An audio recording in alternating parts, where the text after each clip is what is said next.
Hey, wide awake family. If you see this, it's your sign to smash that like button. Yes, you listening right now. That way YouTube shows you more amazing stories like this one. We love you all. Now enjoy the stories.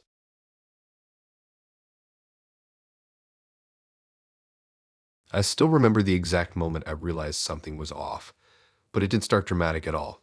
It started boring, like painfully normal. I was laying on my bed scrolling through matches half awake, thought moving faster than my brain when Oliver popped up. His photos were fine, nothing crazy. Plain mirror pic, one with a dog that didn't look like his, one group photo where you could barely tell who he was. His bio was short and kind of funny, not trying too hard. That alone made me swipe right. We matched, exchanged a few messages, and it felt easy in a way that made me lower my guard without thinking. We talked for a week before meeting. Nothing intense, just random stuff about work, shows, food. He didn't overshare, and he didn't push. When we finally met, it was at a small coffee place near a college campus, the kind with uncomfortable chairs and handwritten menus. I showed up early because I always do, and when he walked in, I remember thinking he looked exactly like his photos, which weirdly felt reassuring. The first date was fine. Not amazing, not awful. He asked questions, but not in an interview way. More like he was curious but calm. We talked about childhood stuff, old friendships, things that felt safe. I noticed he watched my face a lot when I talked, like really watched it, but I brushed it off as him being attentive. At the end, he didn't hug me too long or push anything.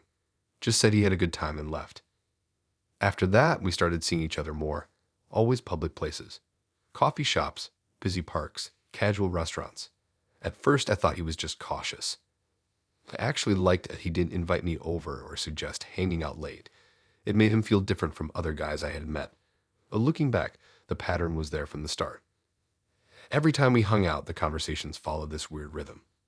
He'd bring something up that felt slightly uncomfortable, but still normal enough that I didn't stop it. Like asking how I react when someone cancels plans last minute, or how I handle jealousy, or what makes me feel insecure. It was all at once. It was spread out, and each question felt justified by whatever story he wrapped it in. Sometimes he'd say things like he liked how honest I was, or that most people avoid those topics. It made me feel seen. I started opening up more without realizing it.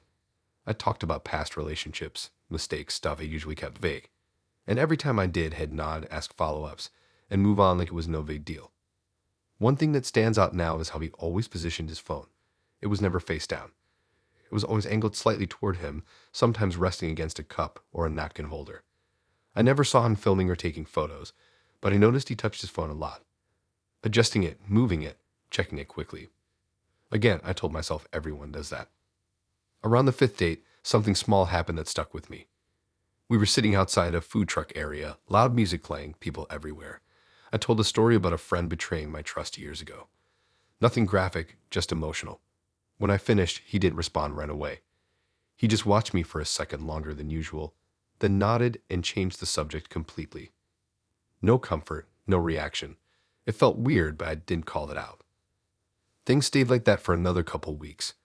Consistent but shallow in a strange way. He knew a lot about me, but I realized I didn't actually know much about his life outside vague details. When I asked about his job, he'd keep it general. When I asked about friends, he'd laugh it off. I assumed he was private. The moment everything cracked didn't happen with him. It happened at work. I was sitting in the break room during lunch when one of my coworkers came in laughing, phone in hand. She asked if I listened to any dating podcasts. I said no. She said there's this new one that's kind of wild, where the host goes on real dates and breaks down reactions and behavior. She said it was controversial because people didn't know they were being analyzed. She played a clip. I didn't recognize the voice at first. Then I heard myself laugh. My stomach dropped so fast I thought I was going to be sick. It was a long clip, maybe 30 seconds, but it was enough. My voice talking about trust, my tone, even the background noise of that same food truck place. I felt frozen. My coworker kept talking, completely unaware, saying how the girl in the episode sounded dramatic. I didn't say anything. I went back to my desk, hands shaking, and searched the podcast name. There were multiple episodes, all titled with vague phrases like first date reactions or emotional honesty test. I clicked one randomly and skipped around. It was me. Different days, different places. My words cut up and framed around his commentary. He talked about my body language, my pauses, how I avoided eye contact when talking about certain topics. He talked like he knew me better than I knew myself. And the worst part was how calm and detached he sounded, like I was a project. I felt stupid for not noticing sooner, but mostly I felt exposed. Thousands of people listening to pieces of my life without knowing it was me, and without me agreeing to any of it. I didn't confront him right away. I didn't know how. Instead, I tested something. The next time we met, I told a fake story. Nothing extreme, just something emotional that never happened. I watched him closely while I talked. The same focused stare, the same phone angle, the same nodding. He didn't question anything. A few days later, a new episode went up. The story was there, analyzed like it was real. That was it. I blocked him on everything without explanation. Unmatched, unfollowed, number gone. I didn't report the podcast because honestly, I didn't even know where to start. The episodes with me stayed up for weeks. Eventually, they disappeared. But I don't know if that was because of complaints or because he moved on to someone else. Sometimes I still think about how many things I told him that strangers heard, how careful he was, how normal he seemed, how easy it was to miss. Nothing dramatic happened after. No big confrontation. No apology. It just ended, and somehow that made it worse.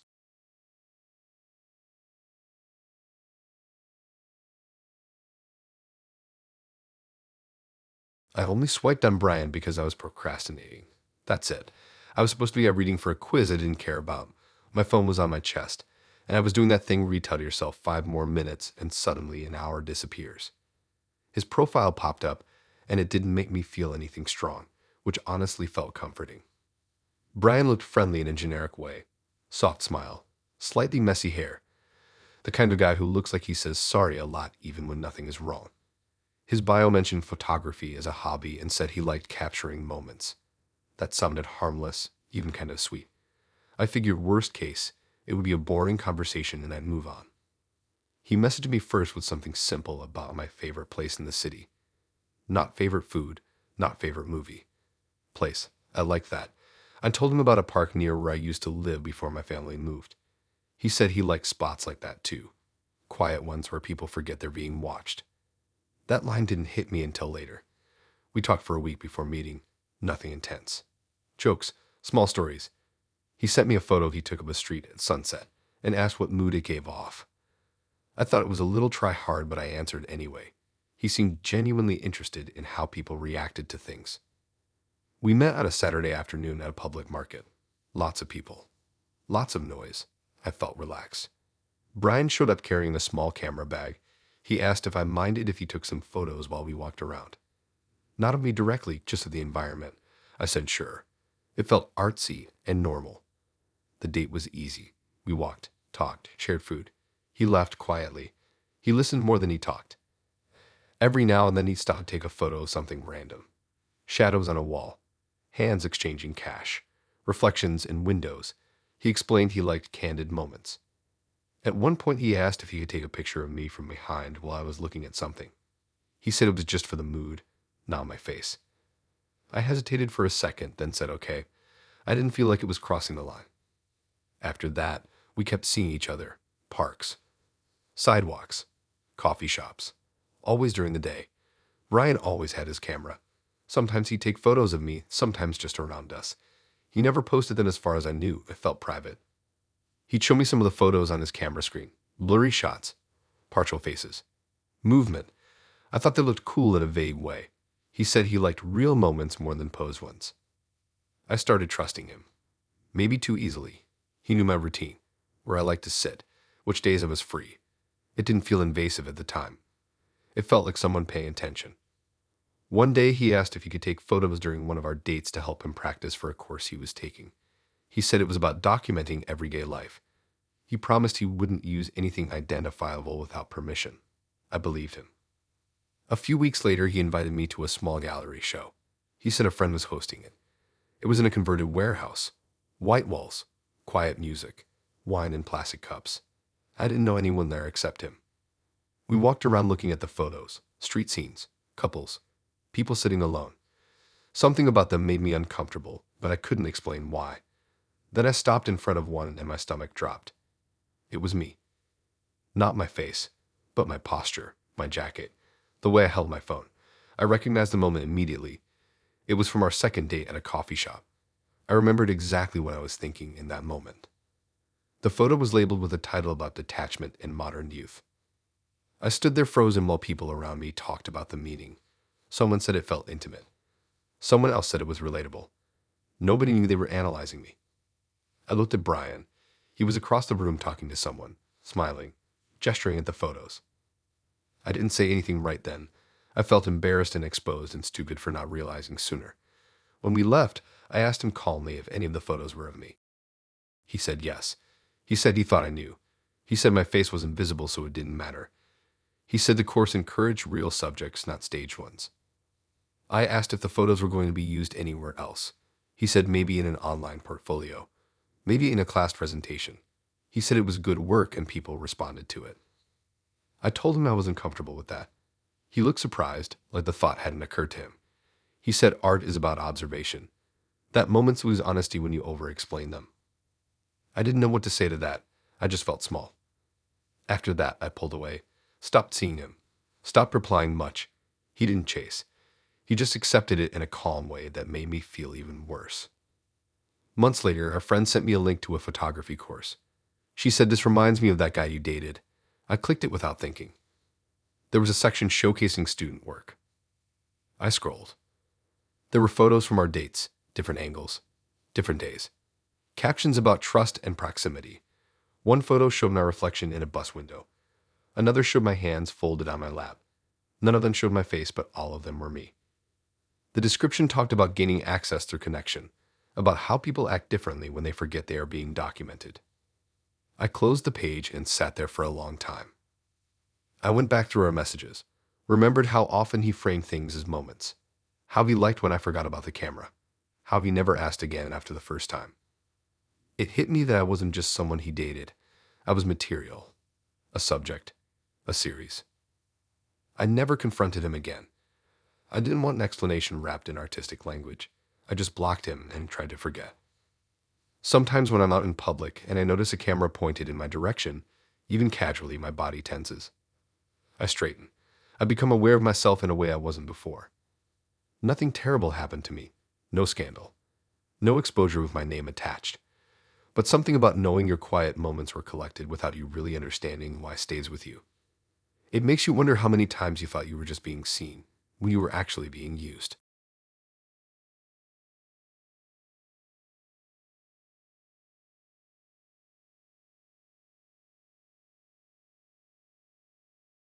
I was supposed to be reorganizing my room when I matched with Michael. Like actually reorganizing, not just moving stuff from one pile to another. I had clothes everywhere, half-packed boxes from when I moved back home. And that weird restless energy where cleaning feels like too much thinking. I opened the app because it was easier than dealing with my own mess.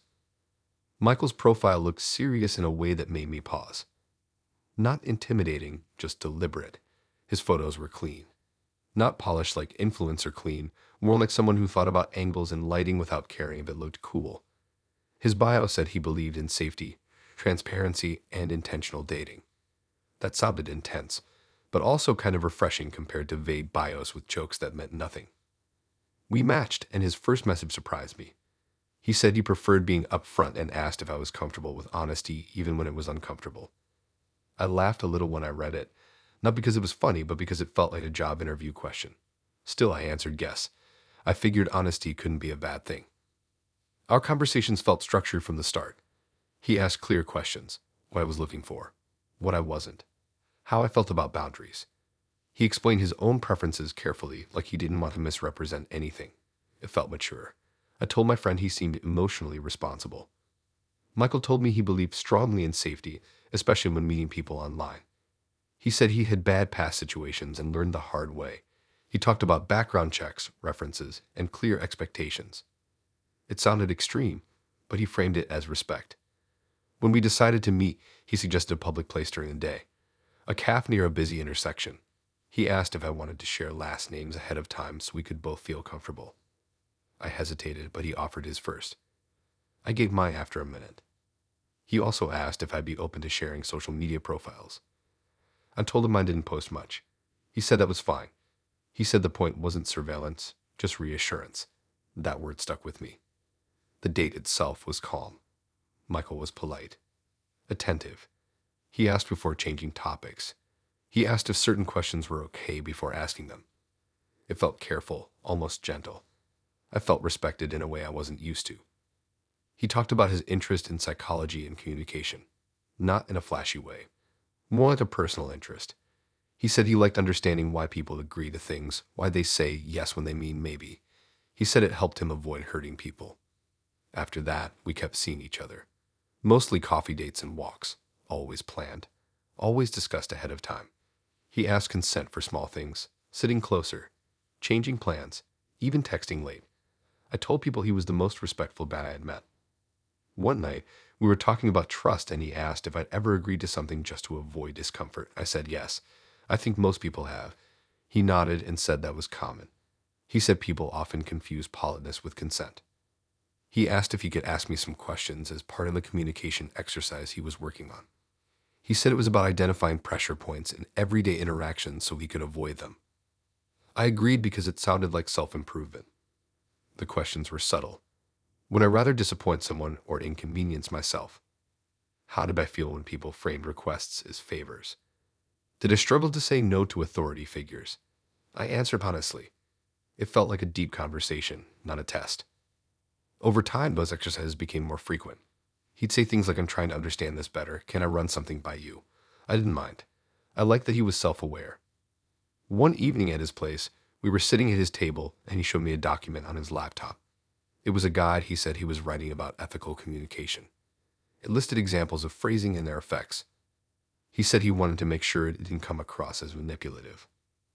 I scanned it casually. Some of the examples felt familiar. Too familiar. Phrases I remembered him using. Questions he had asked me early on.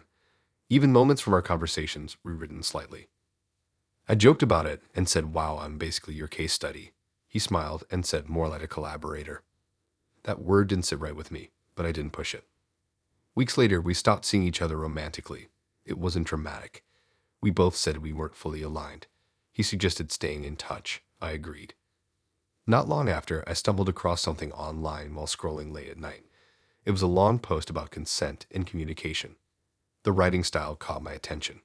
Calm, instructional, confident. Halfway through, I felt that sinking feeling in my stomach. The examples. They were me. Not my name, not my exact words, but situations I recognized instantly. Conversations I remembered having.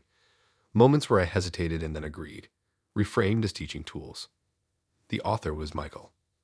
The post had thousands of likes. People praising how clear and ethical it was.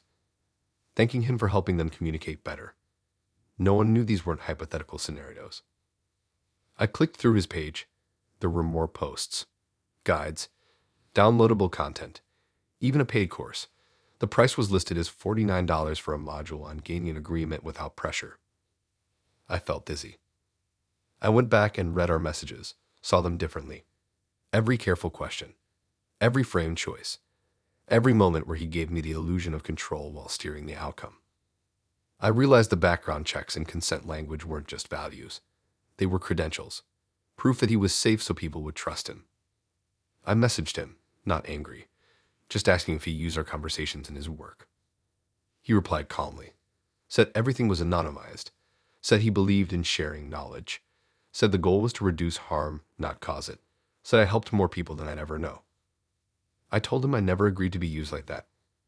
He said consent is complex, said we had talked about it many times, said he thought I understood. That was the last message I ever sent him. Nothing else happened, no threats, no escalation. Just that quiet realization that someone can wrap control in the language of care and still cross lines. Now, when people are too careful with their words, when they explain every intention like they're building a case, I feel uneasy. Not because honesty is bad, but because sometimes it's a tool. Sometimes the safest sounding people are the ones practicing the hardest.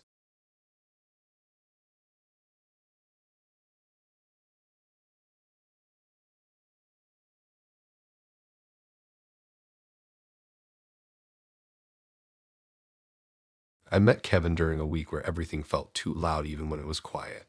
My phone kept buzzing, my room felt smaller than usual, and I was stuck living at my aunt's place while my parents sorted out their own mess. I wasn't lonely in a dramatic way. It was more like I wanted a distraction that didn't ask too much of me. Kevin's profile didn't stand out. Honestly, I almost skipped it. His photos were basic. Mirror selfie. One hiking picture. One awkward group photo where he looked like the least confident person in it. His bio said he liked efficiency and planning. That should have been a red flag, but I thought it was kind of refreshing compared to people pretending to be chaotic and deep. We matched and he messaged first. No joke, no pickup line. Just asked how my week was going. I answered honestly, maybe too honestly. He responded with something practical and reassuring, like he was used to people venting. It felt grounding. We talked for a while before meeting. He asked about my schedule and suggested we meet during the afternoon because evenings were expensive and crowded. I laughed at that and said sure. It felt oddly responsible. Our first date was at a cafe that was clearly chosen for its prices. Everything was rounded numbers and simple menus. Kevin arrived early and already had a table. He stood up when I walked in and smiled in a nervous but polite way. The date itself was calm. Maybe too calm. He talked about his job in logistics and how he liked systems. He asked about my job and how I budgeted. Not in a judgy way, just curious. I told him I wasn't great with money and he nodded like he expected that. When we ordered, he suggested we split from the start so it wouldn't be awkward later. I appreciated that. It felt mature. When the bill came, he pulled out his phone and calculated the exact split including tax. I thought it was a little intense, but I didn't mind. After that, we kept seeing each other. Always low-cost stuff. Walks, free events, cooking at his place. His apartment was small but organized. Everything had a place. Even the fridge shelves were labeled. I joked about it once and he smiled but didn't laugh. He kept track of everything. Not in a creepy way, just in a precise way. He knew exactly how much things cost, how much time things took, how much effort things required. He would say stuff like this is a good value use of a Saturday. I started staying over sometimes. Nothing dramatic. We'd cook, watch shows, sleep, wake up early. He always planned breakfast with whatever was cheapest that week. Eggs, oatmeal. Nothing went to waste. He portioned things carefully. One time I bought groceries and left the receipt on the counter. Later that night, he asked if I minded if he kept it so we could track shared expenses better. I didn't see the harm. I said sure. That became a pattern. Receipts everywhere, tucked into a folder. He said it helped him feel organized. I told myself it was just his personality. As weeks turned into a couple months, I noticed he rarely did spontaneous things. If I suggested grabbing food somewhere new, he'd look it up first. Prices, reviews, portion sizes. If it didn't meet his standards, he'd suggest an alternative. I started adjusting without realizing, choosing cheaper options. Not ordering drinks, suggesting walks instead of activities. I told myself I was being considerate. The first weird moment came when we broke up. It wasn't explosive. We sat at his table and talked calmly. He said he didn't think we were aligned long term. I agreed even though it stung. We hugged awkwardly and I left. A week later, I got an email notification. Not from him. From a blog subscription I didn't remember signing up for. The subject line was about budgeting mistakes people make in their 20s. I almost deleted it, but curiosity won. I opened it and started reading. Halfway through, my stomach dropped. The post described a relationship where one partner was financially careless, buying things impulsively, not tracking spending, relying on emotional decisions. The examples were detailed. Too detailed. Down to a cafe visit where someone ordered a pastry they didn't finish. That was me. I scrolled back up and saw the author name. Kevin, full name. His blog was about financial discipline and lifestyle optimization. I went through more posts. There were charts, breakdowns, scanned receipts with names blurred but dates and locations visible. Our dates, our groceries. Even one receipt from a movie night where I had insisted on popcorn. He never used my name, but anyone who knew me would recognize the situations. He framed it as an educational case study. How emotional spending patterns affect relationships. How small habits add up. I felt exposed in a way I couldn't explain, like my life had been turned into a spreadsheet. I checked the comments. People were praising his honesty, thanking him for the real examples, arguing about fairness. Nobody knew they were talking about a real person who hadn't agreed to any of this. I went back to our messages, remembered how often he asked about money, how he kept receipts, how he tracked everything. It wasn't just for us. It was content. I realized our relationship had been a resource. My flaws were data points.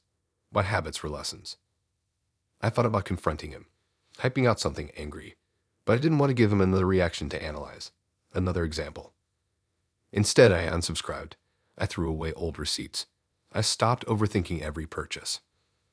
Sometimes I still think about how calm he was, how reasonable everything felt, how easy it was to mistake control for stability. It didn't end with a fight or apology. It just ended with me realizing I had been reduced to numbers in someone else's system.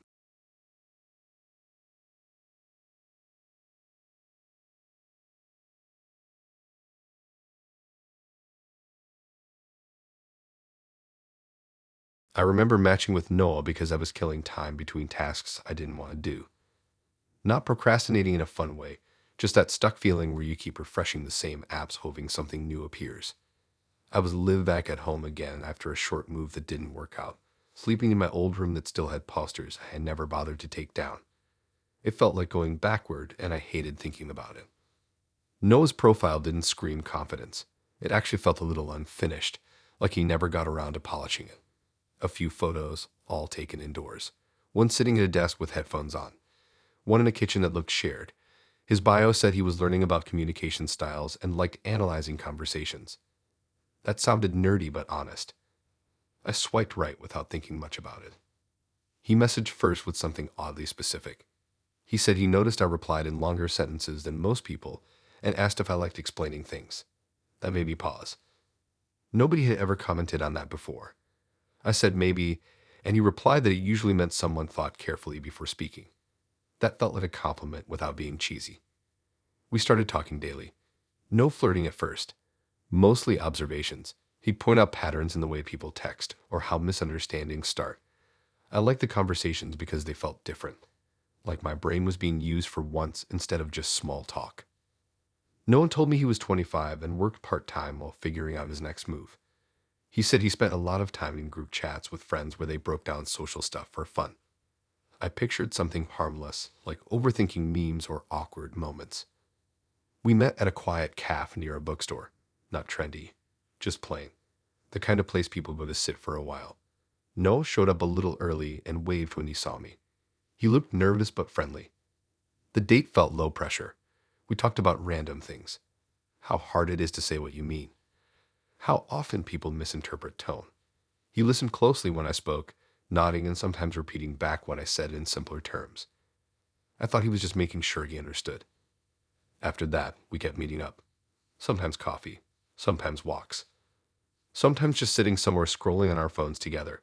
It felt calm, not intense. Noah wasn't overly affectionate or distant. He felt neutral in a way that made me comfortable. He liked asking about how I felt after conversations. Not in a deep emotional way, more like curiosity. He'd asked if I felt hurt, if I felt rushed, if anything felt awkward.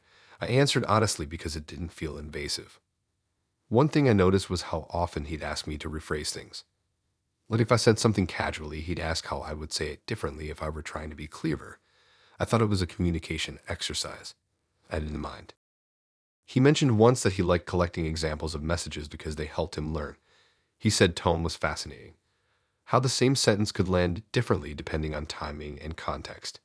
It sounded like a hobby. Over time, he started referencing things I said with numbers. Like he'd say that message felt like a 7 or that response felt more like a 4. I asked what that meant. He laughed and said he rated communication clarity for fun. I thought it was strange, but harmless. One night, we were sitting in his car talking. He said something about how different people respond differently to the same energy. He asked how I usually reacted to criticism. I told him I tended to overthink it. He nodded like he expected that. After that, I noticed he'd sometimes pause before replying to me, even in person, like he was choosing something carefully. Then he'd say something slightly adjusted, almost tested. I brushed it off. Things started feeling off when I met one of his friends by accident. We ran into them at a convenience store. The friend greeted me by name and joked about how long my messages were. I laughed, but inside I felt a small jolt. Later, I asked Noah how his friend knew that about me. He said they talked about communication a lot, and he probably mentioned it. He said it casually, like it was nothing. Weeks passed. Nothing dramatic happened. But I started noticing how he'd bring up things I hadn't said directly. Like how I was feeling uncertain about work or how I didn't like sudden plan changes. I assumed I'd hinted at it and forgotten.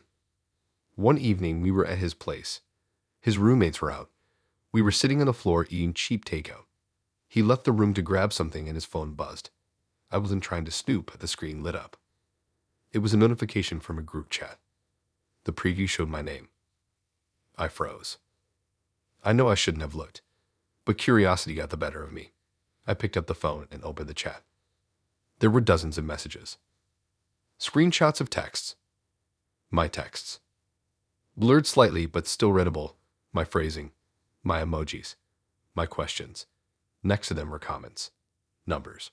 Reactions. Short notes like passive reassurance works better or avoid direct framing here. My chest felt tight.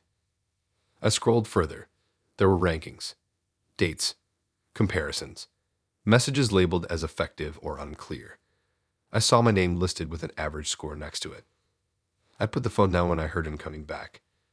He sat down and immediately noticed something was wrong. I asked him to explain the group chat. He didn't get angry. He didn't panic.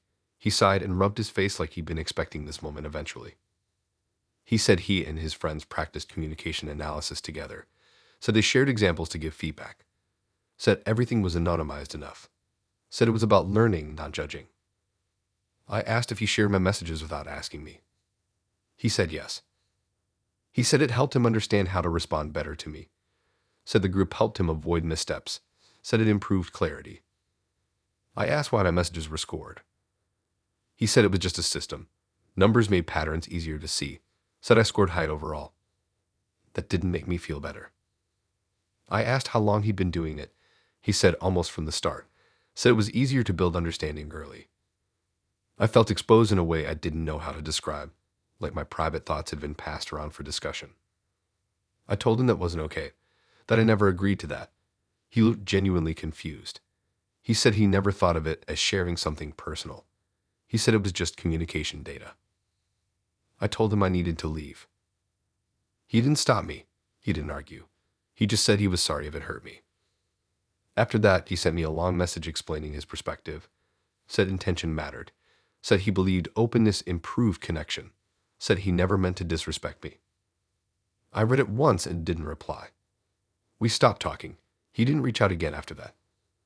Nothing else happened. No drama. No rumors. No apologies beyond that message. But it messed with how I see texting now. Every time I type something longer than usual, I wonder how it would be labeled.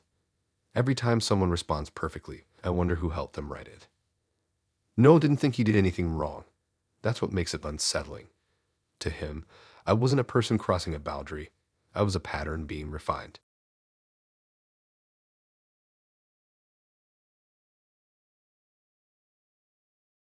I met Chris during a phase where I was saying yes to things I normally would have ignored. Not because I was adventurous, but because I was tired of routines deciding everything for me. I was living in a narrow townhouse with two friends, sleeping in the smallest room, waking up to the sound of pipes knocking like they were arguing with the walls. My days felt borrowed from someone else. I wanted something that felt unscripted. Chris' profile didn't look like it belonged on a dating app at all. His photos were stiff, like they were taken for an ID badge or a company page. Neutral expression. Plain clothes. No attempts at humor. His bio said he volunteered in community research and liked hearing different perspectives. That sounded boring in a way that made me pause. It didn't feel fake. We matched, and he sent a message that felt more like an email than a text. Polite. Direct. He said he enjoyed talking to people with different backgrounds and asked what shaped my worldview. That was his opening line. Not hi. Not how are you. I remember rereading it twice before answering. I told him about school, work, my family, the usual stuff. He responded with long messages that acknowledged what I said without trying to top it. He didn't flirt. He didn't joke. It felt serious but not heavy, like a conversation you'd have sitting next to someone on a long bus ride. He mentioned his volunteering casually, said he helped with surveys and outreach, said it was about understanding how people think so programs could be designed better. I didn't fully understand it, but it sounded harmless. We met for the first time at a public plaza near city offices. Benches, fountains, people in work clothes walking fast. It was midday, bright and busy. Chris arrived early and stood when he saw me. He shook my hand. That surprised me, but I didn't mind. The date felt different from anything I'd had before. Not romantic, not awkward, just focused. He asked questions and waited for answers without filling the silence. He didn't interrupt. He didn't rush. I found myself talking more than usual just to keep things moving. He asked about my opinions on things that felt bigger than dating, community, trust, institutions, how people decide who to believe. I answered honestly, even when I wasn't sure.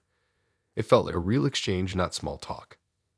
After that, we kept meeting, always in public places, parks, libraries, cafes near government buildings, never bars, never private spaces. It felt intentional. Chris explained that his volunteer work required him to be mindful of boundaries. He said he didn't want anything to feel misleading. He asked if I was comfortable discussing certain topics before bringing them up. It felt respectful. I started to think of our meetups less like dates and more like conversations with someone thoughtful. I told my friends he was different. They joked that he sounded like a professor. I laughed, but there was some truth to it. Over time, the questions got more specific. Not personal in an emotional way, but detailed. How I formed trust. How quickly. What made me skeptical.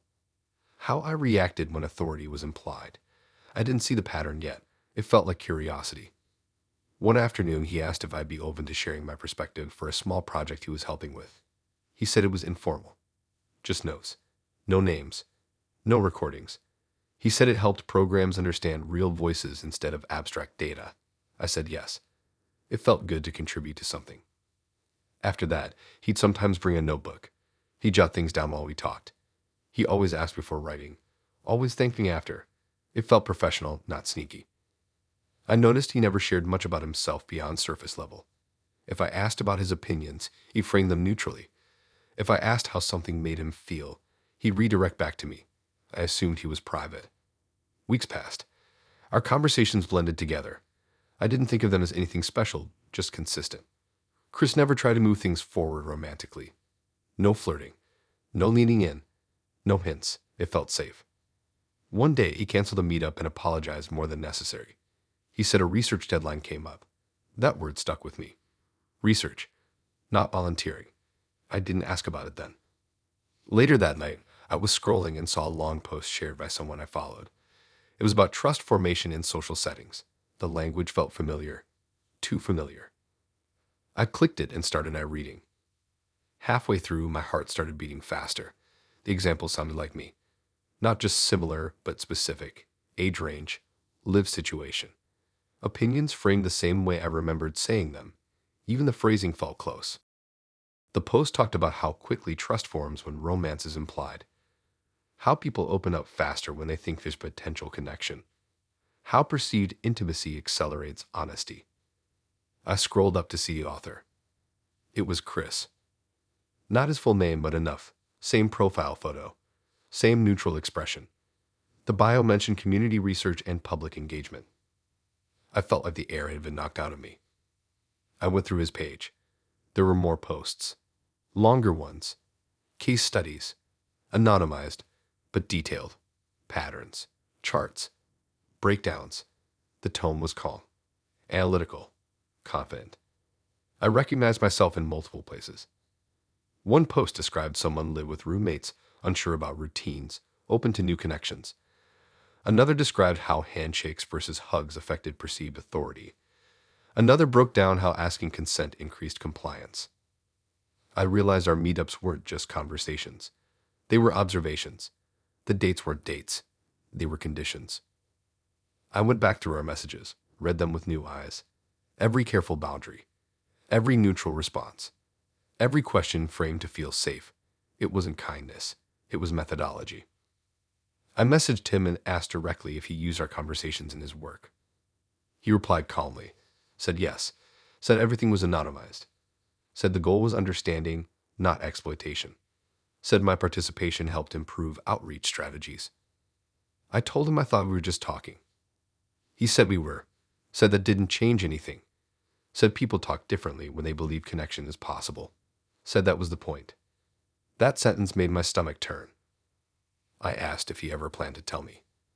He said disclosure changes behavior. Said transparency can compromise results.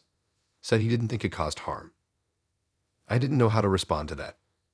He sent another message explaining that the research was used to inform training materials, guides for community workers, even some paid workshops. One module cost $79. He said the funding supported more programs. I stopped replying. Nothing dramatic happened after that. He didn't chase. He didn't apologize beyond saying he was sorry I felt uncomfortable. He framed it like a misunderstanding. I blocked him and tried to move on. But the part that stayed with me wasn't anger. It was the way it rewrote my memory. Moments I thought were mutual suddenly felt staged. Attention I thought was personal felt procedural. I started questioning every detail. Why he chose those locations. Why he never shared. Why he never crossed certain lines. It all made sense in a way I didn't want it to. Now, when someone listens too carefully, when they ask permission in a way that feels rehearsed, when everything feels safe but distant, I pay attention. Not because curiosity is bad, but because intention matters. Chris didn't think he did anything wrong. To him, I wasn't missiled. I was a data point with consent implied by context. That's the part I still can't get over.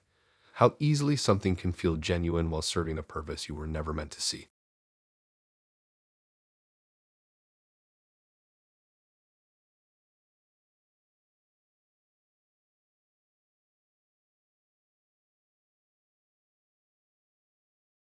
I wasn't even supposed to be on the app that night.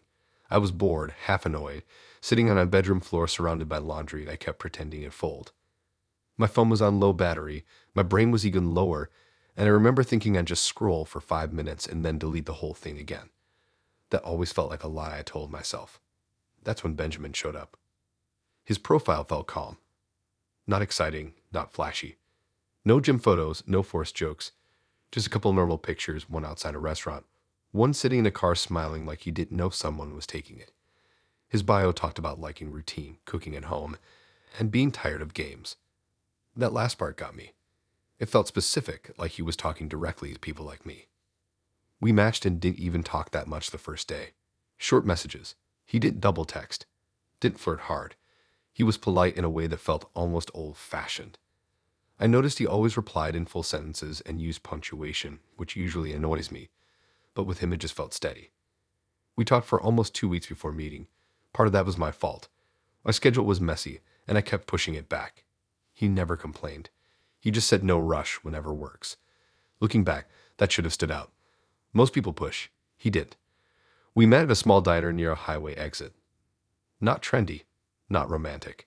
Vital booths, laminated menus, the kind of place people stop at while driving through town. I showed up early and he was already there, sitting with coffee he clearly didn't order 5 minutes ago. He stood up right away, smiled, didn't try to touch me.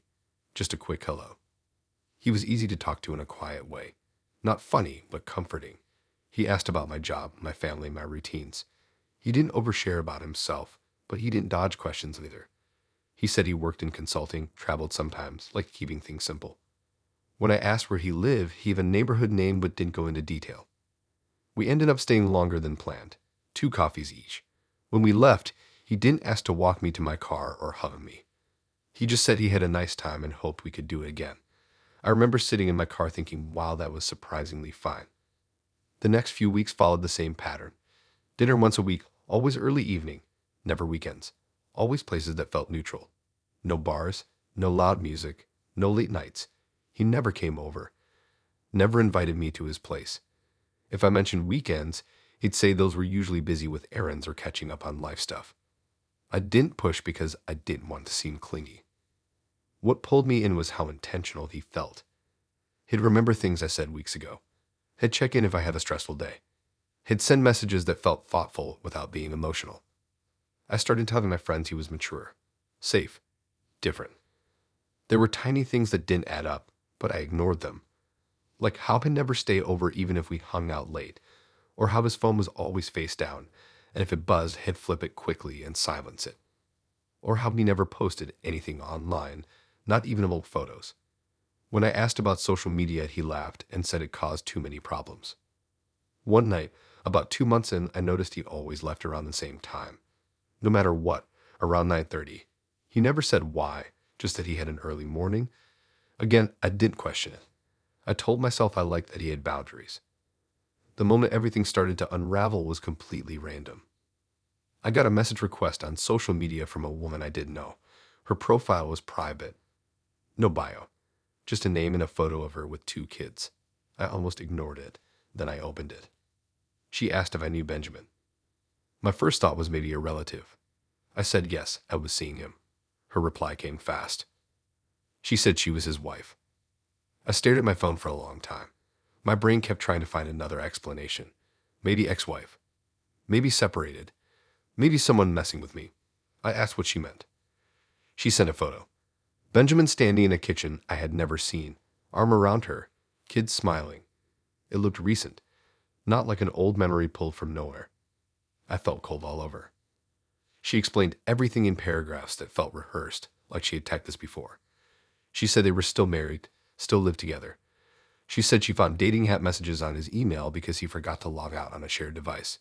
She said she was angry at me. She said she just wanted to know how far it went. I didn't know what to say. I felt embarrassed and angry and weirdly guilty all at once. I told her we had been seeing each other for a couple months. Nothing serious. Dinners. Conversations. She said that matched what she suspected. Then she said something that made my stomach drop again. She said he told her he was doing research. Apparently during counseling, his lawyer suggested he document dating interactions to help plan a separation strategy. How people react, how quickly they attach, what messages could be interpreted certain ways. She said Benjamin framed it as understanding the modern dating world. She didn't know he was actually meeting people until recently. She sent screenshots. Emails where he summarized dates. Messages he sent himself about conversations we had. My words quoted back like notes. I felt sick, not just because he was married, but because everything suddenly felt fake, like I wasn't even a person to him, just data. I didn't confront him right away. I needed time to breathe. The next day, he messaged me like nothing happened. Asked how my day was. Said he hoped I was sleeping well. I asked if we could talk. We met at the same diner. Same booth. Same time. He looked calm. Maybe too calm. I told him someone contacted me claiming to be his wife. I watched his face closely. He didn't deny it. He sighed and said it was complicated. That things weren't good at home. That he never meant to hurt anyone. That he thought being transparent emotionally, even outside the marriage, helped him understand what he wanted. He said the documentation was for clarity, not manipulation. I didn't cry. I didn't yell. I just felt empty. I asked him why he never told me. He said he didn't think it mattered since we weren't serious. That hurt more than anything else, he said.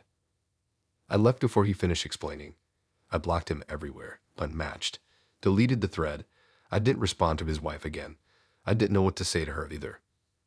For weeks after, I kept replaying everything. Every dinner. Every question. Every moment I thought felt real. Wondering if he was analyzing me in his head, writing notes after, saving messages. The app still sits on my phone, but I don't use it much anymore. Not because of fear, just because something about that whole situation made dating feel like work I didn't apply for. Sometimes I wonder if his wife ever left.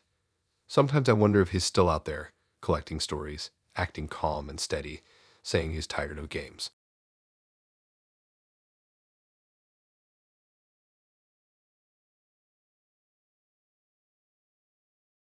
I didn't think I was doing anything risky at the time.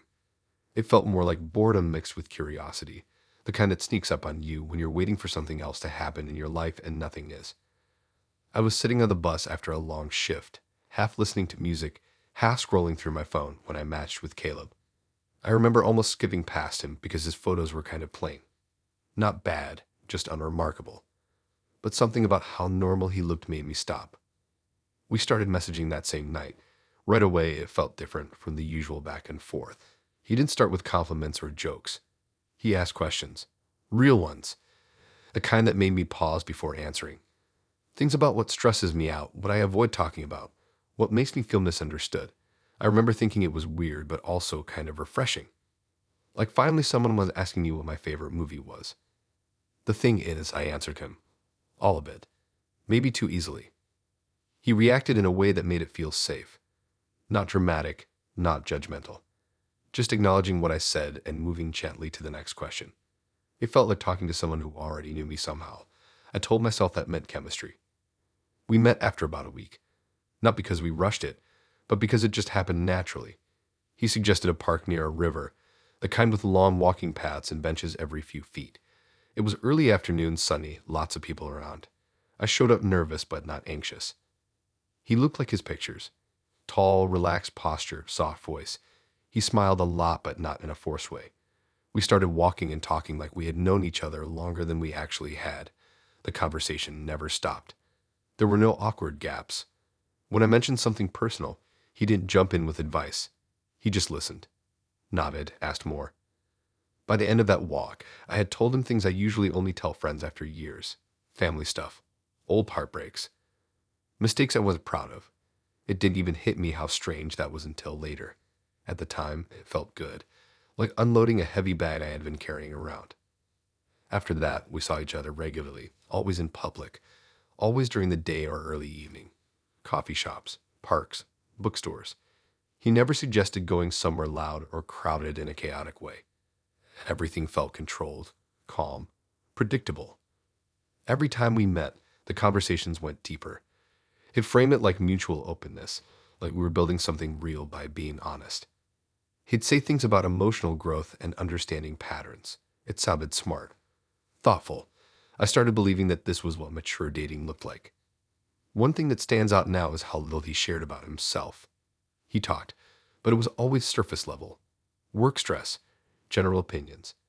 Nothing that felt raw. I noticed it once and almost asked about it, but then he'd ask me something else and I'd forget.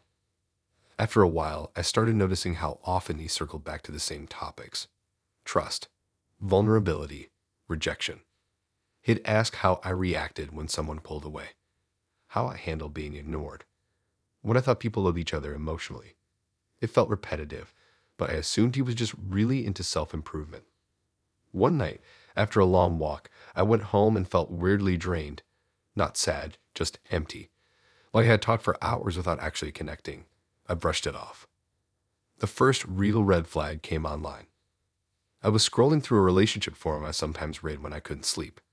Nothing special, just random posts about dating stories. One thread caught my eye because the title sounded familiar. Something about emotional availability on first dates. I clicked it without thinking. Halfway through the post, my stomach dropped. The story was identical, but it was close. Too close. The setting was different, but the emotions were the same. Specific details were there. Things I had said. Feelings I had described almost word for word. The way the post talked about the woman sounded analytical, detached, like she was an example, not a person. I kept reading, heart racing. The comments were full of people dissecting the situation, judging, diagnosing, laughing. I told myself it couldn't be me, that it was just a coincidence. Lots of people share similar stories, but something felt wrong. I searched the username, clicked their profile. Dozens of posts, all about dating, all written in the same tone. Each one focused on a different woman, different ages, different backgrounds, but the structure was the same. Deep conversations early, emotional sharing, analysis afterward. I felt sick. I didn't confront Kayla right away. I needed more proof, or maybe I was just scared to be wrong. The next time we met, I paid closer attention. I noticed how he rarely reacted emotionally when I talked, how he stayed calm no matter what I said, how he guided the conversation back to certain topics. So I tested it. I shared something personal that wasn't true. Nothing extreme, just a fabricated story about a falling out that never happened. I watched his face. Same calm expression, same thoughtful nod, same follow-up questions. A few days later, I checked the forum again. There it was. A new post, different details, same emotional arc. My fake story laid out like a case study. That was the moment it clicked fully. I wasn't dating him. I was participating in something without knowing it. When I finally confronted him, it wasn't dramatic. No raised voices. No big scene. I told him I recognized myself in his posts. I told him I knew he was sharing our conversations. He did deny it. He explained it like it was obvious, like I should have known. He said he was interested in human behavior, in how people bond. He said the internet was full of fake stories and he wanted real ones. Real reactions, real vulnerability. He framed it like he was doing something meaningful. He said he never used names, that he protected privacy. That didn't make it better. I ended things that day, locked him everywhere, reported the posts. Some of them got taken down. Others stayed. The internet moves slow when it comes to that kind of thing.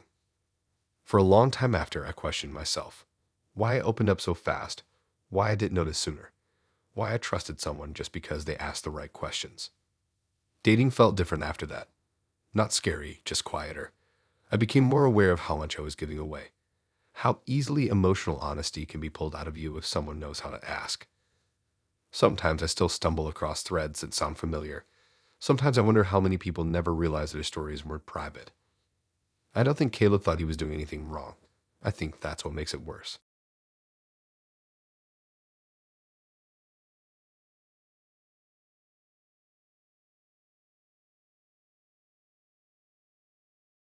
I didn't meet Kame on a dramatic night or during some emotional spiral. It was way more boring than that.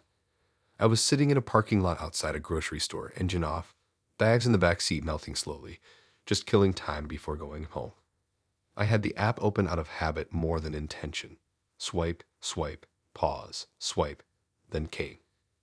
His first photo was him leaning against a wall with a neutral expression, not smiling, but not trying to look mysterious either. Second photo was blurry, clearly taken by someone else, and laughing at a table. Third was a random city street. Nothing screamed look at me. His bio was short and oddly specific.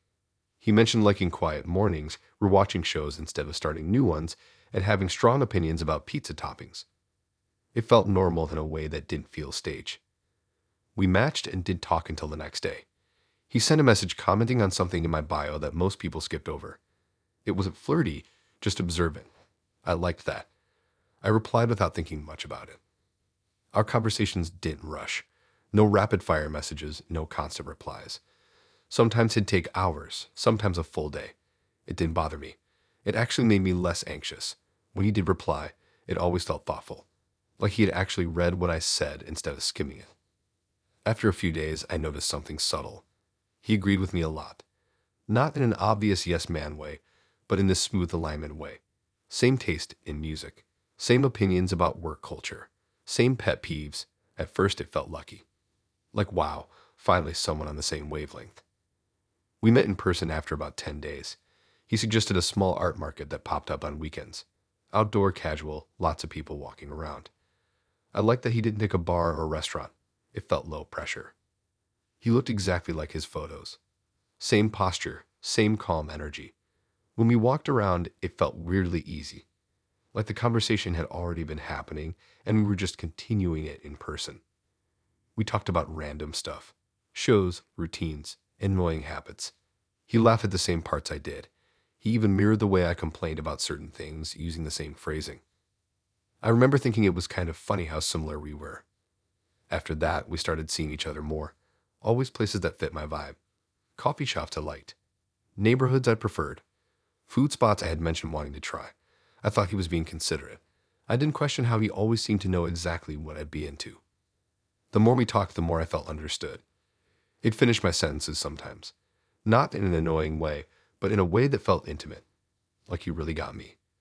He'd say things like I was about to say the same thing, or I thought you feel that way. It felt validating. But slowly, something started to feel off. Not bad, just strange.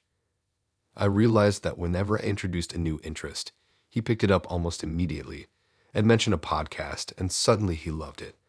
It'd talk about a show and he'd start watching it. It'd say I hated something and he'd agree, even if earlier he'd said he didn't mind it. It was subtle enough that I wondered if I was imagining it. One night, we were sitting on a bench outside a bakery after it closed, just talking. I made an offhand comment about how I hate big weddings. He nodded instantly and went on a whole rant about how weddings are a waste of money and how he always felt that way. The thing was, I was pretty sure he'd told me once that he wanted a big one. I didn't call it out, but it stuck in my head. After that, I started paying closer attention. I noticed how he'd repeat my phrases back to me days later, how he'd adopt my opinions with a slight delay, like they needed time to download, how he'd never strongly disagree with me on anything that mattered. It felt less like compatibility and more like a reflection. I asked him once what he was passionate about. He paused longer than usual, then gave an answer that felt generic, like something pulled from a list. When I asked follow-up questions, he redirected back to me. The realization didn't hit all at once. It crept in slowly, like background noise getting louder. The moment I really couldn't ignore it was online. I was scrolling through his social media for the first time, something I hadn't done before because he barely posted. I went far back, years, and what I saw didn't line up with a person I knew at all. Old posts with opinions opposite of what he'd been saying, interests he'd claimed to hate, captions that felt like a completely different personality. It felt like looking at a stranger. I asked him about it casually the next time we hung out. I joked about how people change over time. He laughed it off and said, "Yeah, I used to be different. People grow." That explanation should have satisfied me, but it didn't. A week later, a friend sent me a screenshot. It was a message from Kane to her. They had matched. My chest tightened, not because of jealousy, but confusion. We hadn't defined anything, but it felt strange. She asked me if I knew him because his messages felt familiar. I looked at the screenshot and felt my stomach drop. He was using my lines, phrases I had used with him, opinions I had shared, even jokes I thought were just ours, repackaged and sent to someone else. I asked her what else he'd said. She sent more screenshots. He was mirroring her too. Different interests, different tone, different personality. It clicked all at once. Kane was similar to me. He was adaptive. I confronted him the next day. Not angry, just direct. I told him I knew he had matched with my friend. I told him I saw how he changed depending on who he talked to. I asked him who he actually was. He didn't deny it. He admitted he studied people, that he paid attention, that he believed compatibility was about alignment, not authenticity. He said he wasn't lying, just emphasizing different parts of himself. He said everyone does it, he just did it better. That scared me more than if he had lied. I asked him if anything he shared with me was real. He said yes, but couldn't explain which parts. That answer stuck with me. I ended things that night. No yelling, no dramatic exit, just a quiet decision. Afterward, I felt weirdly hollow. Not heartbroken, just unsettled, like I had been talking to my own echo for weeks. Dating after that felt different. I started noticing how often people mirror each other, how easy it is to shape yourself into what someone wants if you're paying attention. Sometimes I wonder who Kane actually is when no one is watching, when there's no profile to adjust or person to reflect.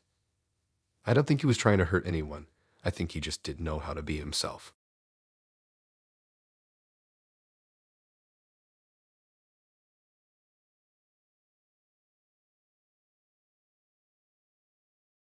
I was eating cereal for dinner when Lucas matched with me.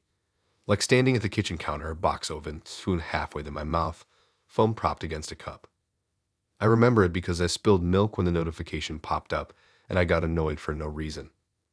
I almost didn't open it. I was tired, not in a dramatic way, just a kind of tired where you don't want to be impressed by anyone. Lucas' profile felt serious. Clean photos, nice clothes, confident smile, but not cocky. His bio said he worked in finance and liked building things long term. That line stuck with me.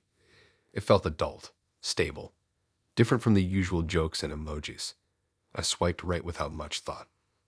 He messaged first, something simple about my favorite food spot. We talked that night, and the conversation flowed easy. He wasn't really charming, but he knew how to keep things moving. He asked about my job, my goals, what I wanted out of life in a way that didn't feel intense. More like curiosity. When I told him what I did for work, he reacted positively but not impressed, just supportive. When I mentioned being stressed about money sometimes, he nodded through text like it was normal. He said everyone feels that way at some point. It felt grounding. We met a few days later at a cafe attached to a co-working space. Glass walls, lots of laptops, people pretending to work while drinking expensive drinks. He picked the place. When I got there, he was already seated, laptop closed, phone away. He stood up, smiled, pulled out a chair. It felt polished but not fake. He talked a lot about mindset. Not in a cringe way, but casually. About planning ahead, making smart choices, not letting fear control decisions. He framed it as stuff he learned over time working with money. I listened because it sounded reasonable. The date went long. We didn't notice time passing. He didn't flirt much, but he paid attention, remembered small details. When we left, he hugged me briefly and said he'd like to see me again. No pressure. After that, we started seeing each other once or twice a week, always casual settings. Coffee, walks, grabbing food. He never invited me to his place, and I didn't invite him to mine. It felt slow in a good way. Over time, he started talking more about his work. Not specifics, but concepts. Investing early, diversifying, thinking beyond a paycheck. He'd ask what I thought about money, what my goals were. I assumed it was just conversation. Adults talk about that stuff. One night, we were sitting on a bench near a river, lights reflecting off the water. He asked if I ever felt like I was falling behind financially. I said yes sometimes. Who doesn't? He nodded and said that's exactly why people stay stuck. That sentence stayed with me. After that, the conversations shifted slightly. Still normal, but more focused. He'd mentioned opportunities. Not directly offering anything, just stories about people he knew who changed their situation by being open-minded. He'd talk about community, about supporting each other. I noticed he never talked about his own struggles, just lessons, results, success in vague terms. When I asked more detailed questions, he'd say he couldn't get into specifics because of confidentiality. I did push. The first time he brought up an actual number was during dinner at a casual place near a mall. I had ordered something cheap because I was watching my spending. He noticed and asked why. I joked about budgeting.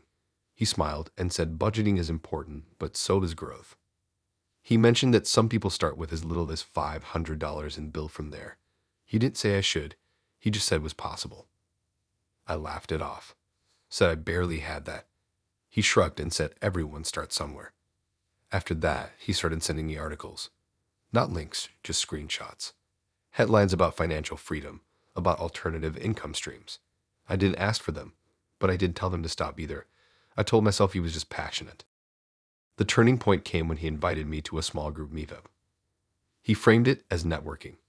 Said some friends were getting together to talk about goals and support each other. He said no pressure, just conversation. I hesitated, but he reassured me. Said it'd be good to hear different perspectives. It was held in a rented room above a cafe, maybe 10 people, all around my age. Everyone seemed friendly, but there was a strange energy, like everyone was waiting for something.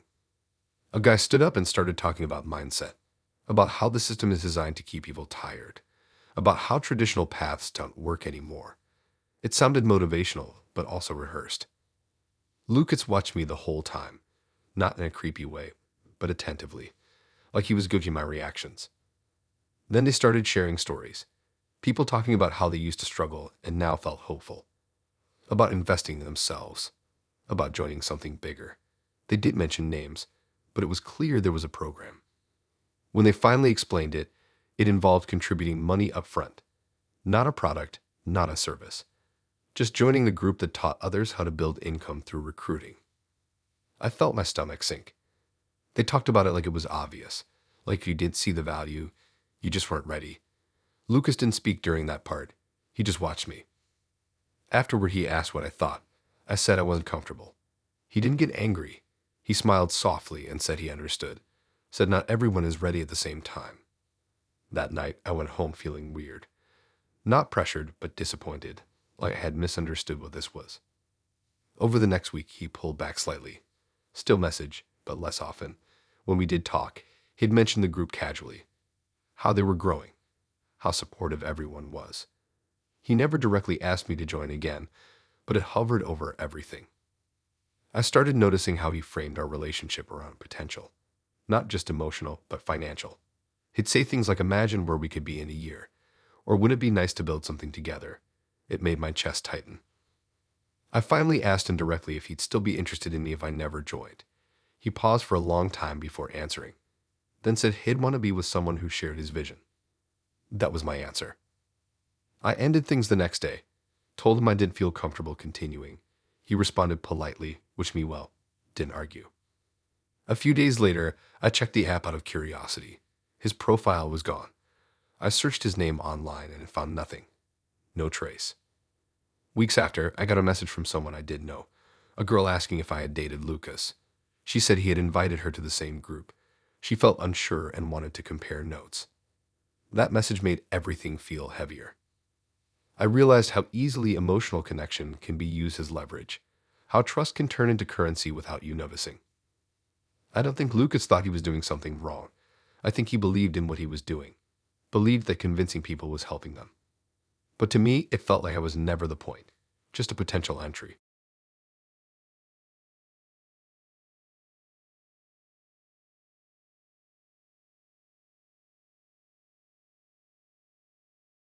The first thing I noticed about Aaron was how unbothered he seemed by everything. I don't mean confident in a flashy way, more like nothing surprised him. I met him during a week where my brain felt like it was constantly buzzing between work stress, family stuff, and that weird pressure you get when you feel like everyone else is moving forward and you're stuck buffering. I wasn't looking for anything serious. I was mostly looking for distraction. His profile didn't stand out. No dramatic angles, no trying too hard. One photo of him sitting on outdoor steps, another in a kitchen that didn't look staged.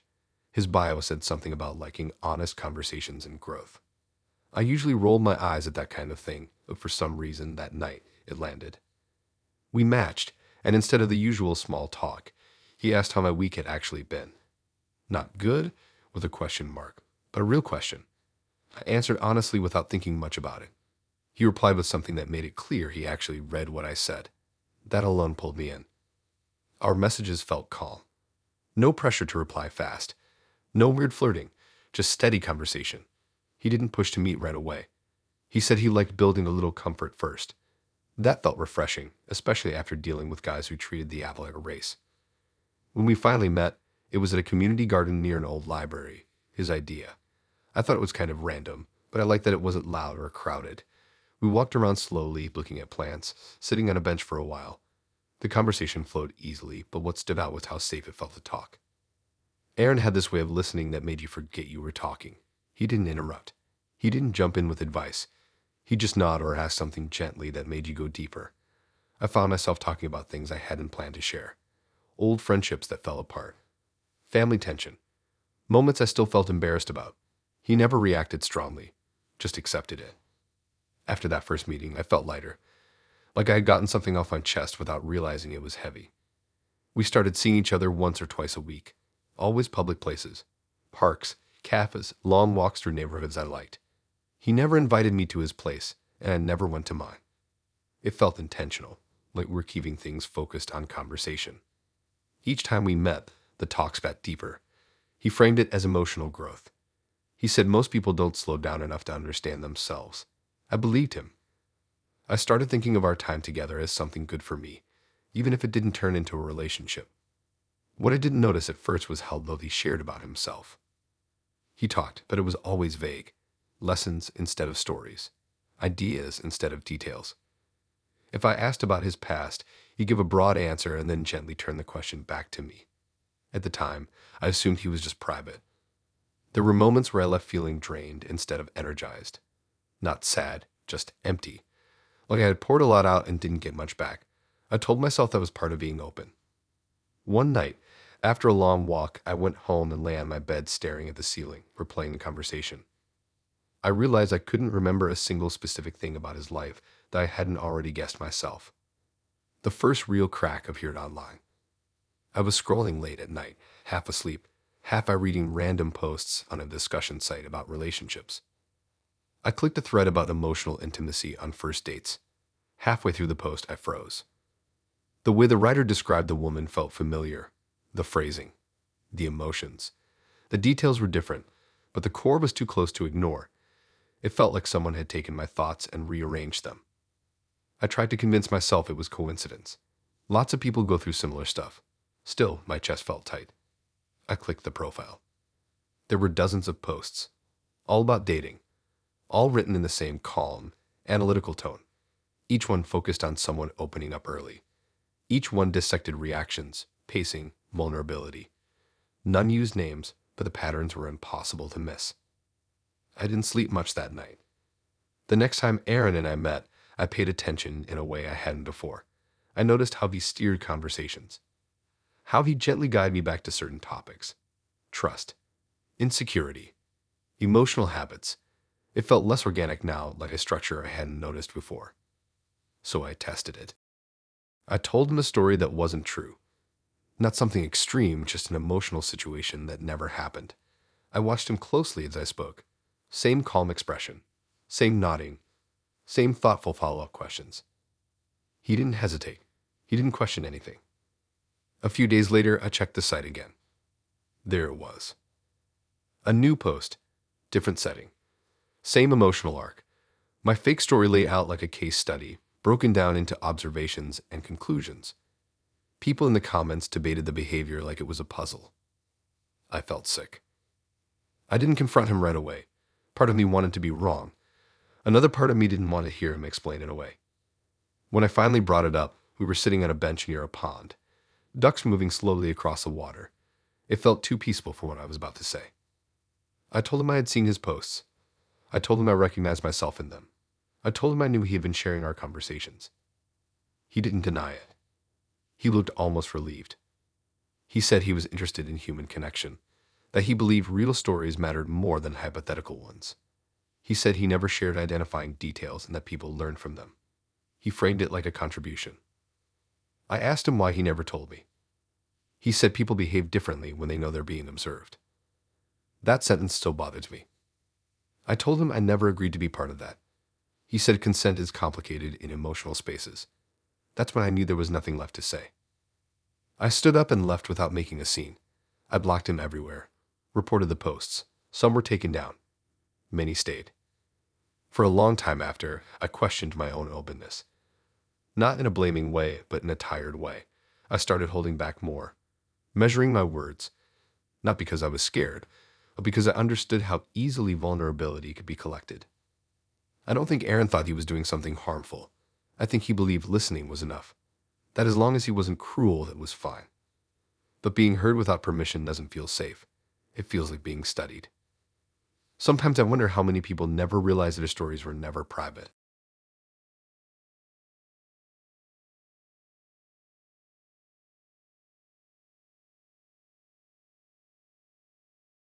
The night I matched with Samuel, I was sitting on my apartment floor eating takeout straight from the container, lights off, TV on mute. It wasn't a sad night or anything dramatic, just one of those evenings where you don't feel like performing for anyone.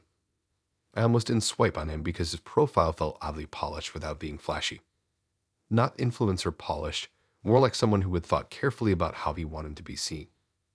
His photos were clean and well-spaced. One walking through a city street, one sitting at an outdoor table, one smiling slightly at the camera like he wasn't trying too hard. His bio talked about liking meaningful connections and being intentional with time. It felt mature. That word should have warned me, but instead it made me curious. We started talking, and it felt orderly. That's the best way I can describe it. He replied consistently, not fast, not slow. He asked questions, but never went too deep. He didn't flirt much, but he complimented me in a calm way that felt deliberate. I remember thinking he sounded like someone who had dated seriously before and learned from it. He suggested we meet after a few days. He picked a busy outdoor market near a waterfront. Lots of people, lots of noise, lots of movement. I liked that it wasn't intimate. It felt safe. When I saw him in person, nothing surprised me. He looked like his photos. Same posture, same calm smile. He greeted me politely, not overly warm, not cold, just controlled. We walked around the market, stopping at stalls, talking casually. He asked about my job, my routines, where I live.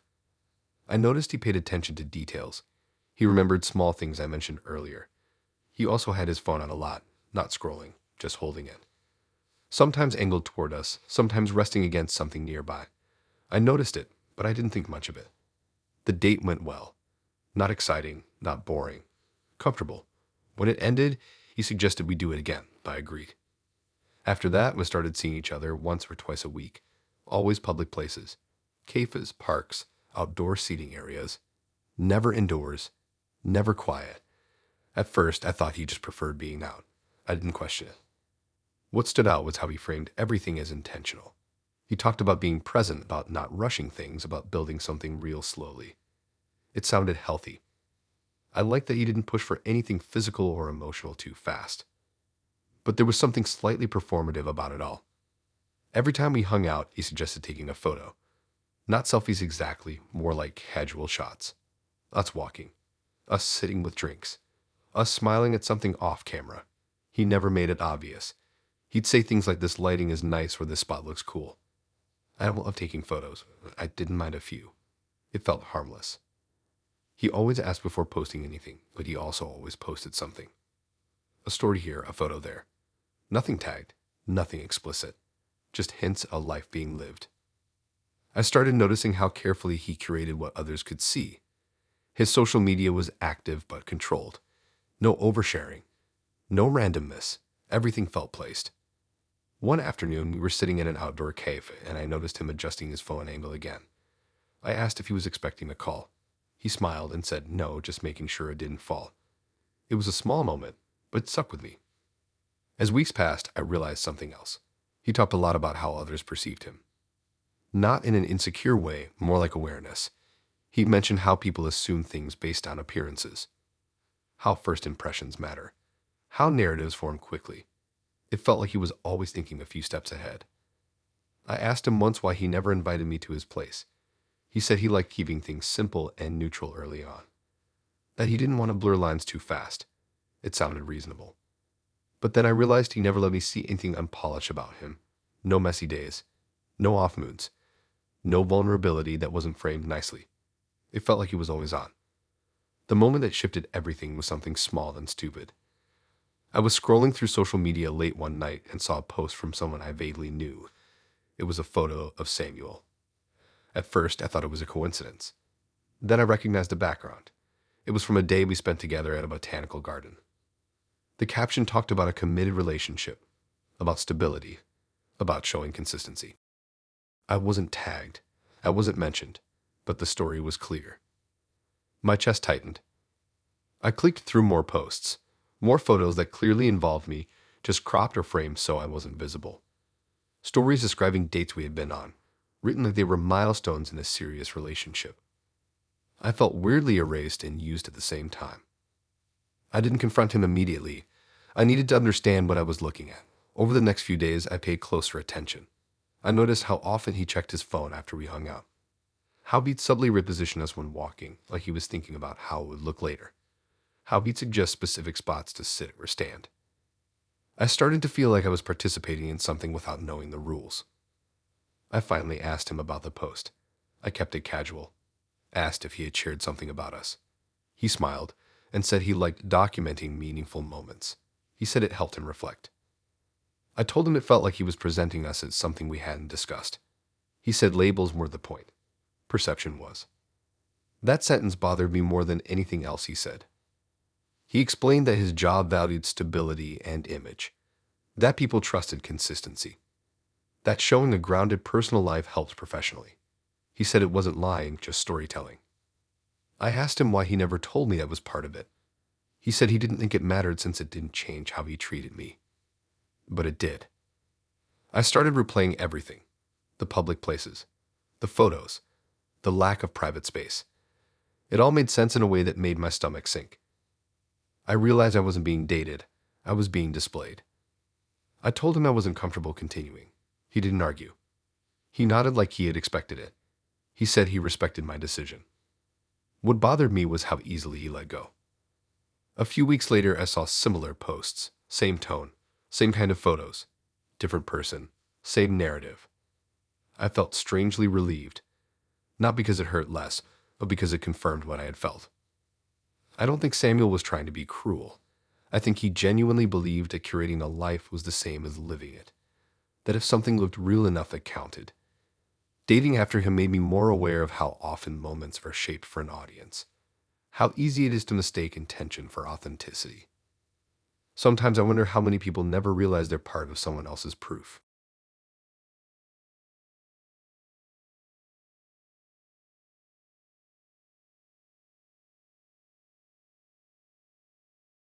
I wasn't even in a dating mood when I matched with Colin. I was sitting on the edge of my bed, shoes still on, jacket half off, scrolling just to kill time before forcing myself to do something productive. It felt automatic, like brushing your teeth with your non-dominant hand and still getting it done. When his profile appeared, I remember pausing because it didn't give much away. His photos were neutral in a way that felt intentional. Clear face, decent lighting, no obvious flexing. One picture looked like it was taken outside an office building, another at a coffee shop, another standing in front of a plain wall. His bio was short. Something about valuing privacy and keeping life low drama. That line stuck with me. Ironic, obviously, but at the time it felt reassuring. We matched and he messaged first. Nothing flashy.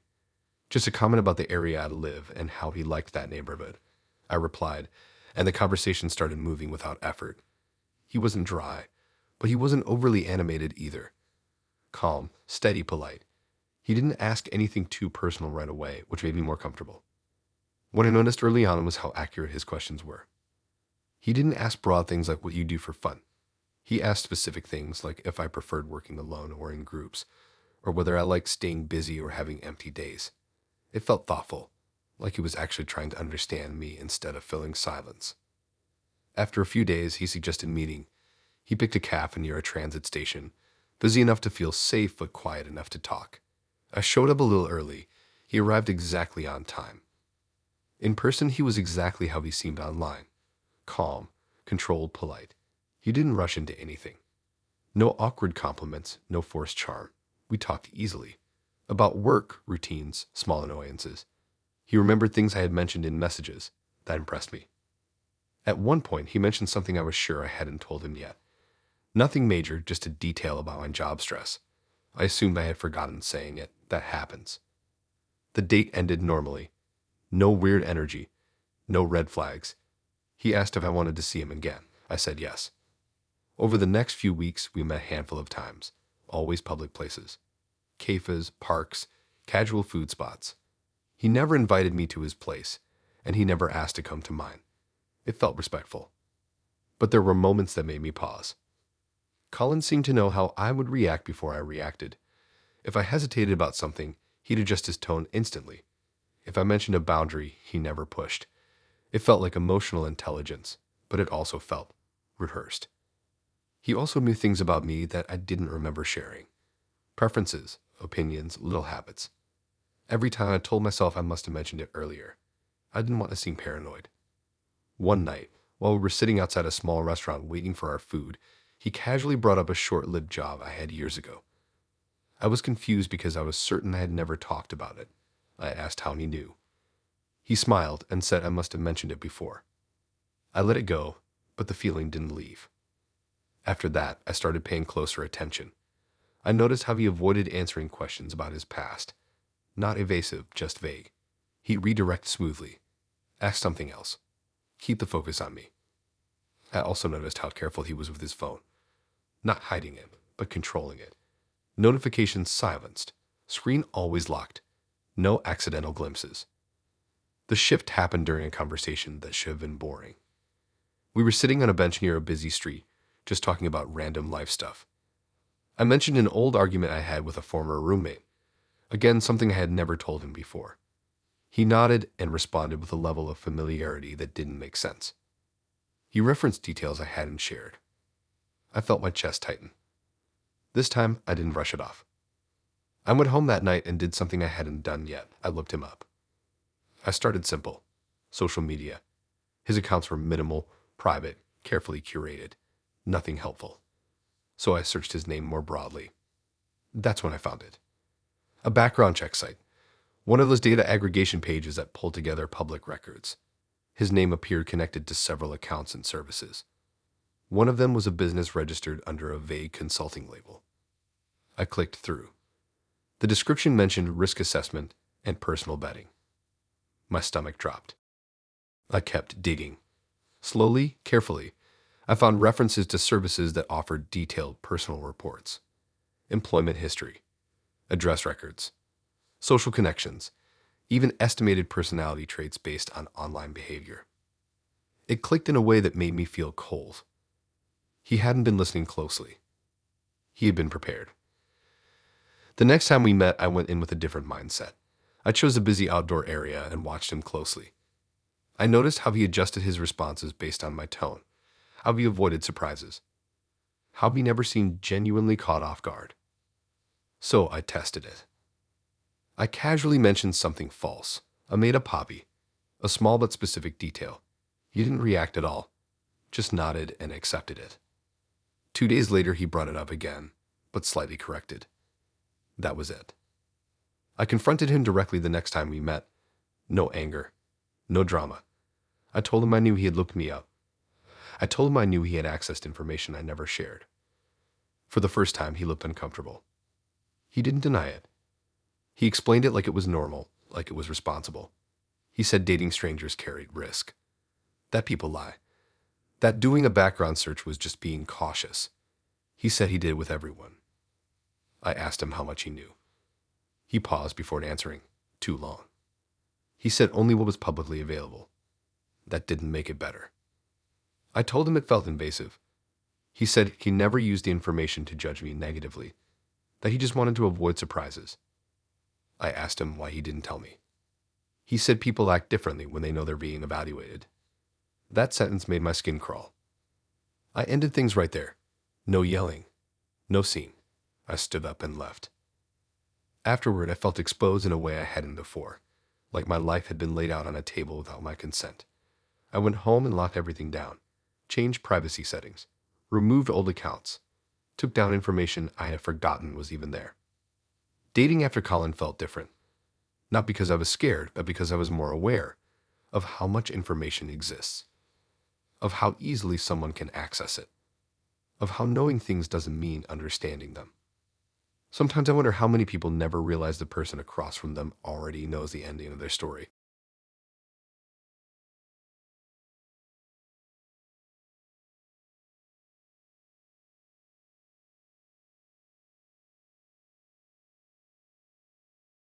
The first thing I noticed about Trevor was that he talked like he already knew me.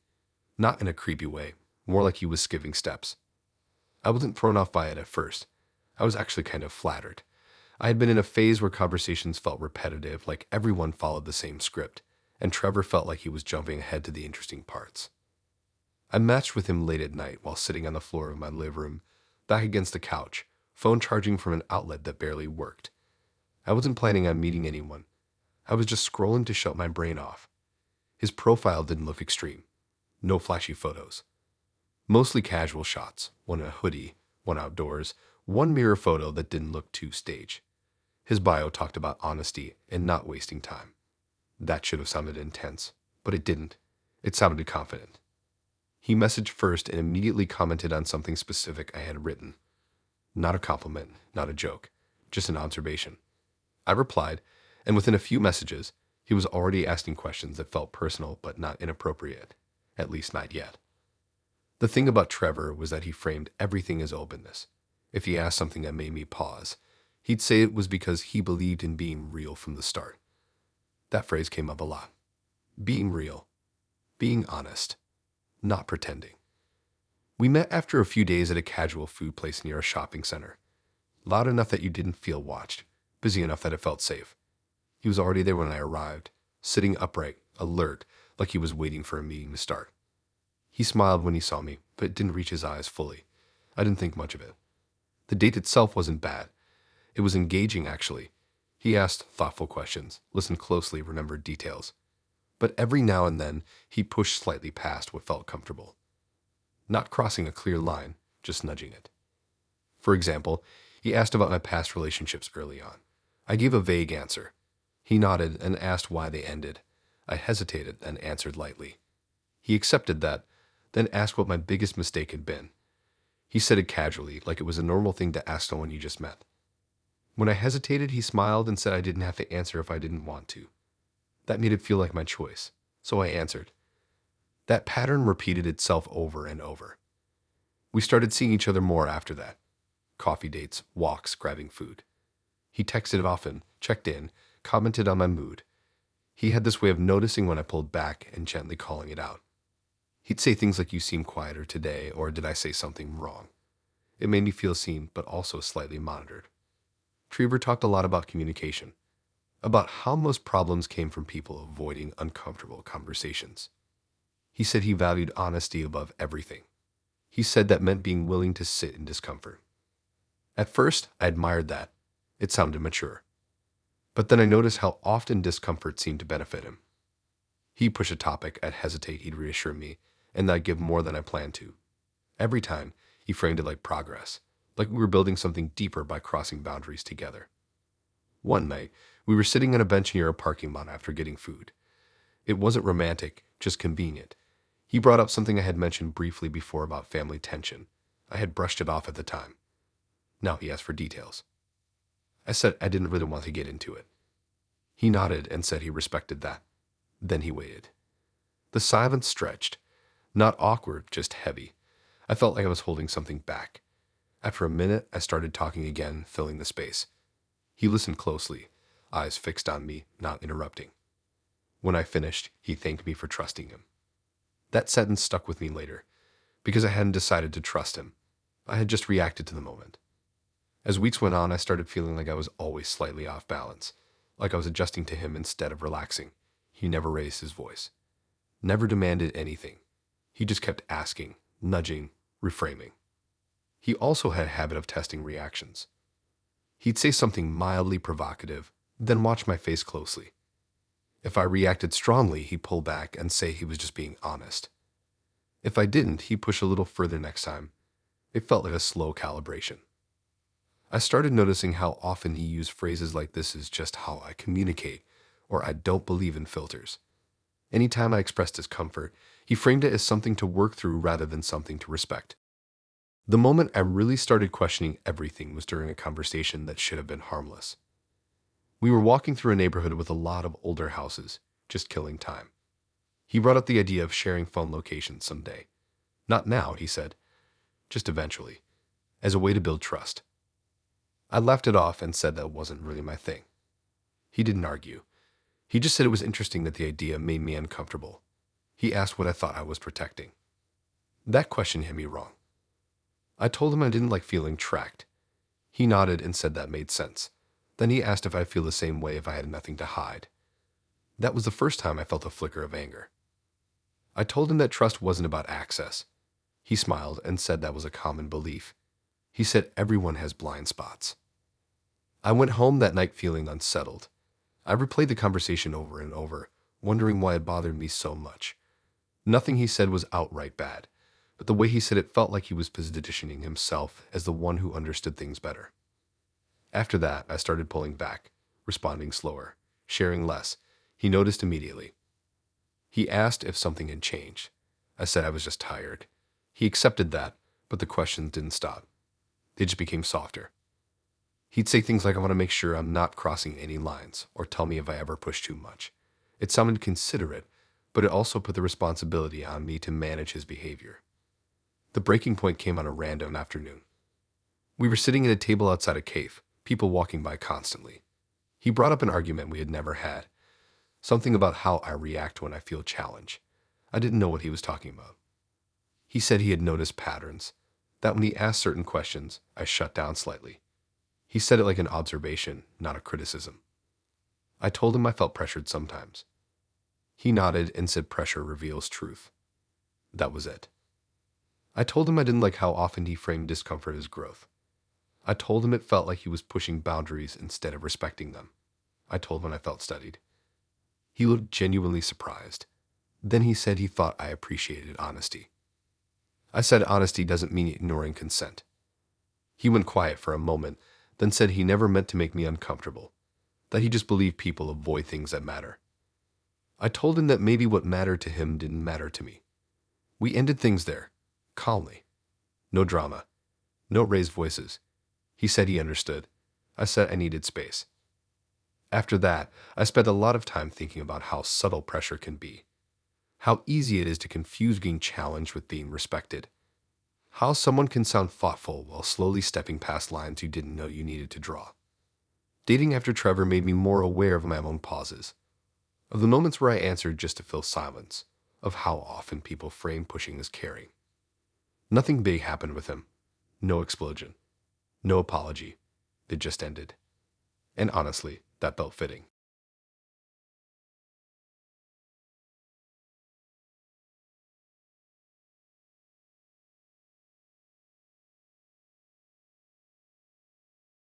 I didn't meet Jordan during a lonely phase or after some dramatic breakup. It was actually the opposite. Things in my life were finally starting to feel organized. I had routines, plans, a sense of where I wanted to go. Dating felt optional, not urgent.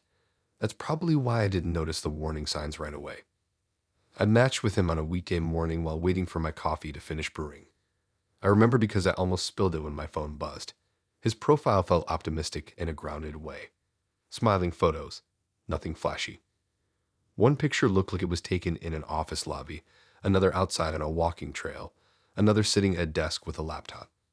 His bio talked about ambition, growth, and building a meaningful career. It sounded like someone who had their life together. He messaged first and asked about my job, not in a boring way, but in a genuinely curious way. He asked what I liked about it, what stressed me out, what I wanted to do next. I liked that he cared about that stuff. A lot of people don't. We talked for about a week before meeting. The conversation stayed focused on goals, work, future plans. It felt adult, encouraging. He shared his own ambitions too, but always in broad strokes. Consulting, strategy, career growth, nothing specific. When we met, it was at a cafe near a business district, the kind of place where everyone has a laptop open and looks busy even if they're not. He showed up early, dressed neatly but not stiff. He smiled easily and seemed genuinely happy to be there. The date felt productive in a strange way. We talked about industries, career paths, what success meant to us. It didn't feel like a romantic date so much as a conversation with someone who understood my mindset. I left feeling motivated instead of excited. After that, we kept seeing each other.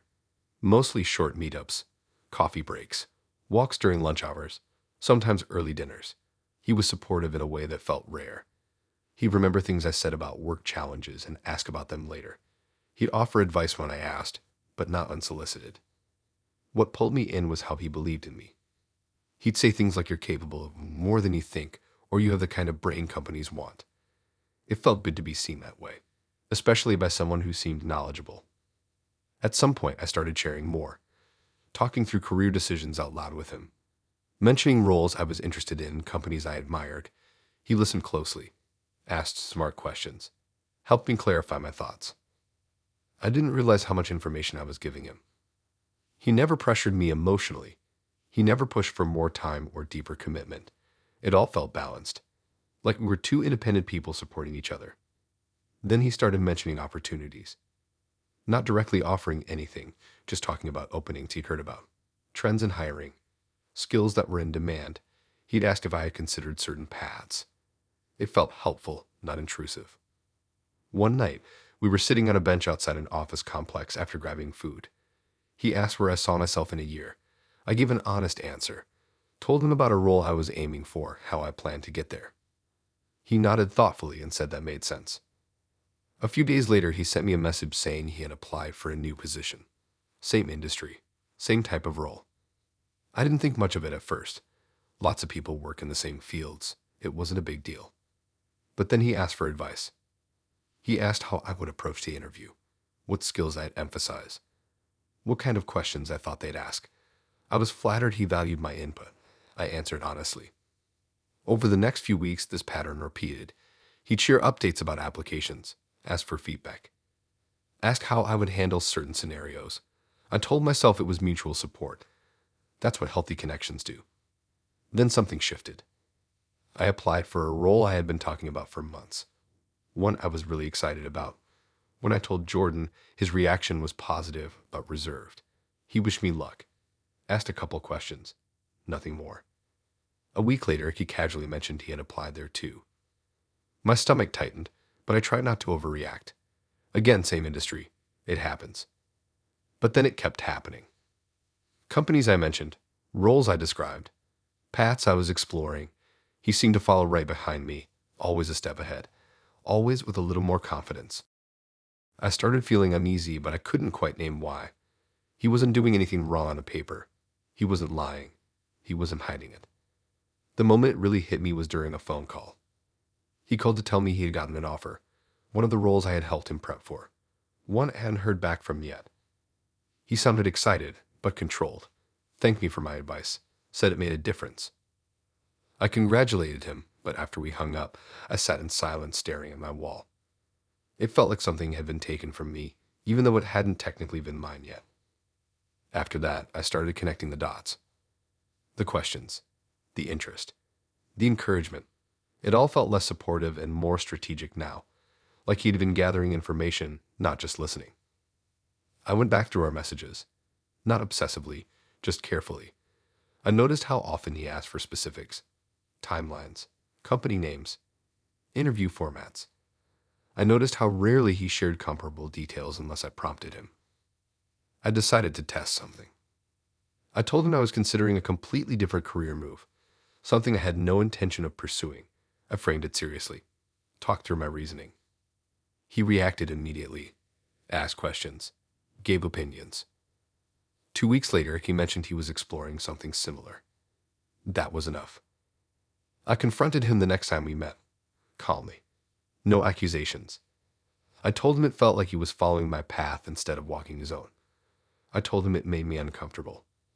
He looked genuinely confused at first. Then he said something that made everything click. He said he admired my clarity, that he saw potential in the paths I chose, that it made sense to align himself with someone who thought ahead. He said it like it was a compliment. I asked him if he ever would have pursued those roles without me mentioning them. He paused before answering. That pause said everything. He insisted he wasn't competing with me, that there was room for both of us. That success wasn't limited. I told him it didn't feel like support. It felt like replacement. He said that wasn't his intention. But intention didn't change how it felt. I ended things that day. Not angrily, just firmly. He respected it, said he understood, wished me well. A month later, I saw him post about his new job. Same company I had hoped for. Same role. Same excitement I had described. I didn't feel jealous. I felt empty. Dating after Jordan made me more careful with my ambitions. Not because I want to hide them, but because I learned how easily inspiration can turn into appropriation. Some people don't steal your past. They step into the future you were building and claim it like it was always theirs.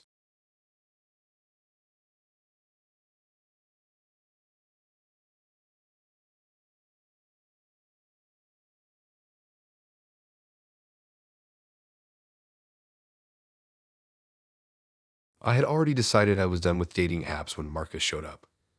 Not in a dramatic quitting way, more like that quiet exhaustion where you keep the app installed but stop opening it. That night, I was half watching a show I had already read about online, phone face down next to me, when I picked it up out of habit and saw his message sitting there. I almost didn't open it. His profile wasn't exciting. It was calm. Neutral colors. One photo of him standing outside a building that looked like an office, one sitting at a table with a coffee, one smiling, but not too much. His bio was short and confident without being loud. He wrote that he preferred real connection over endless chatting and didn't like wasting time. That sentence hooked me more than I wanted to admit. We matched earlier that day, but his first message came hours later. It wasn't a joke or a compliment. It was a simple question about something specific I had mentioned in my bio. I answered. He replied thoughtfully. No rush. No pressure. The conversation felt grounded. He didn't flood me with messages or disappear. He asked normal questions but actually reacted to my answers instead of just moving on. After a short back and forth, he said something that caught me off guard. He said he didn't love staying on the app too long and asked if I'd be open to exchanging numbers soon. Normally, that would have made me pause, but the way he said it felt respectful. Not demanding, like he was offering an option, not pushing an agenda. I said yes. Once we moved to texting, things sped up slightly, but not in a chaotic way. He checked in the morning sometimes, asked about my day, remembered small details. It felt steady. After only a couple of days, he suggested meeting. He didn't suggest a bar or dinner. He suggested a walk in a busy park near where I live. Daytime. Public. Low pressure. I appreciated that. When we met, I immediately noticed how present he was. Phone away. Attention focused. He smiled when he talked, but not in a performative way. He listened without interrupting. It felt like relief compared to other dates where you feel like you're competing with a screen. The walk went longer than expected. We talked about random things. Work, routines, things we like to do alone. He didn't overshare, but he didn't dodge questions either. When it ended, he said he enjoyed it and would like to see me again. I agreed. Over the next week, we met a few more times. Coffee, another walk, grabbing food. Always public. always relaxed. He never pushed physical closeness. He didn't rush anything. It made me trust him. Then came the suggestion. After our third meetup, he casually mentioned that dating apps can mess with your head. I agreed. He said he usually deletes them once he starts focusing on one person. I didn't think much of it. People say that kind of thing all the time. The next day, he asked if I was still on the app. I hesitated before answering. I said yes, casually, like it wasn't a big deal. He replied that he had already deleted his. I felt a little pressure, even though he didn't explicitly ask me to do the same. A day later, he brought it up again, but framed it differently. He said he liked being intentional and not splitting energy between too many conversations. He said it helped him focus and be present. It sounded reasonable. I told him I wasn't ready to delete it yet. He said he understood completely, but the topic didn't disappear. Over the next few days, he'd make small comments about how hard it is to build trust when there are endless options, about how people treat each other as disposable online, about how meaningful connection requires choosing. None of it was aggressive. It was subtle, thoughtful, calm. Eventually, I deleted the app. I told myself it was my choice, and technically it was. But the relief I expected didn't come. Instead, I felt a strange vulnerability, like I closed a door before I was sure what was on the other side. Marcus seemed pleased but didn't celebrate it. He just said he appreciated it, that he liked the direction things were going. After that, something shifted. He became more available, more consistent, texted more often, checked in more frequently, asked more questions about my schedule, my routines, who I spent time with. It didn't feel controlling at first. It felt attentive. He asked when I was free almost every day. Not demanding, just curious. If I said I was busy, he'd ask with what. Again, not in a suspicious way, just interested. I started noticing how much time we were spending together. It wasn't intentional, but it happened naturally. A coffee here, dinner there, walks in between. I stopped seeing other people because there were no other people to see. One night, I mentioned a friend had invited me out. Marcus smiled and said that sounded fun. Then he asked who it was with. I answered without thinking. Later that night, he asked how it went, what we talked about, if I had fun. I didn't feel interrogated, but I did feel observed. He never invited me to his place, and he never came to mine. We stayed in neutral spaces. Cafes, parks, restaurants. At first, I liked that, but eventually, it started to feel like a boundary that only went one way. I realized I didn't actually know where he lived. He had mentioned a general area, but never specifics. When I asked once, he brushed it off lightly and changed the subject. Another thing I noticed was how often he wanted reassurance without asking for it directly. He'd say things like, I like how consistent you are, or I appreciate that you don't play games. It made me feel like there was an expectation attached. The moment that really unsettled me happened during a quiet afternoon. We were sitting outside a small cave, people walking past, traffic noise in the background.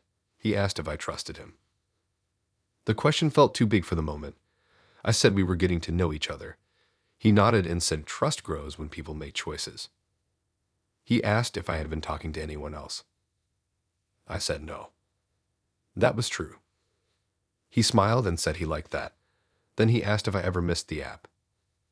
I laughed and said not really. He said good. Something about that exchange stuck with me. It felt like a checkpoint. Later that week, I ran into someone I had matched with months ago. We recognized each other, said hello, exchanged a few friendly words. Nothing more.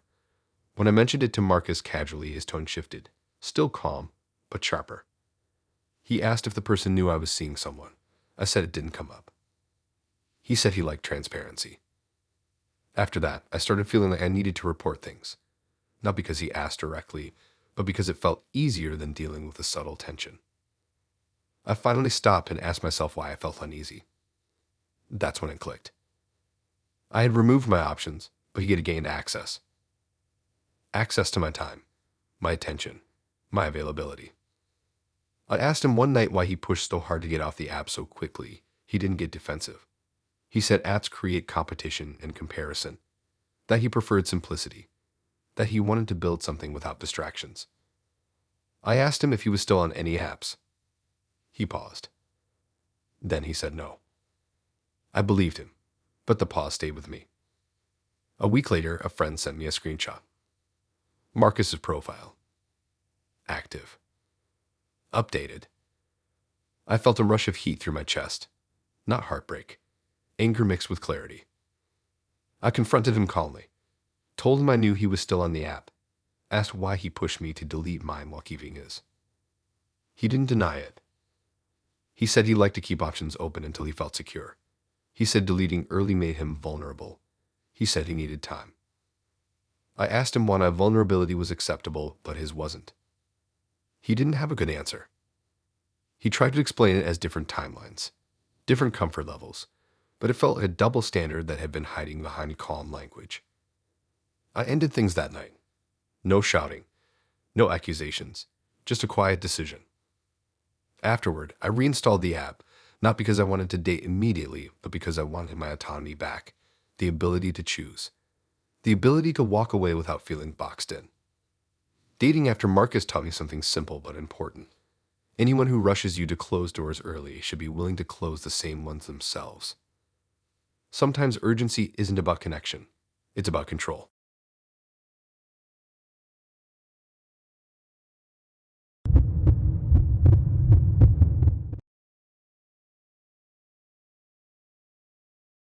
I had already decided I was done with dating apps when Marcus showed up. Not in a dramatic quitting way, more like that quiet exhaustion where you keep the app installed but stop opening it. That night, I was half watching a show I had already read about online, phone face down next to me, when I picked it up out of habit and saw his message sitting there. I almost didn't open it. His profile wasn't exciting. It was calm. Neutral colors.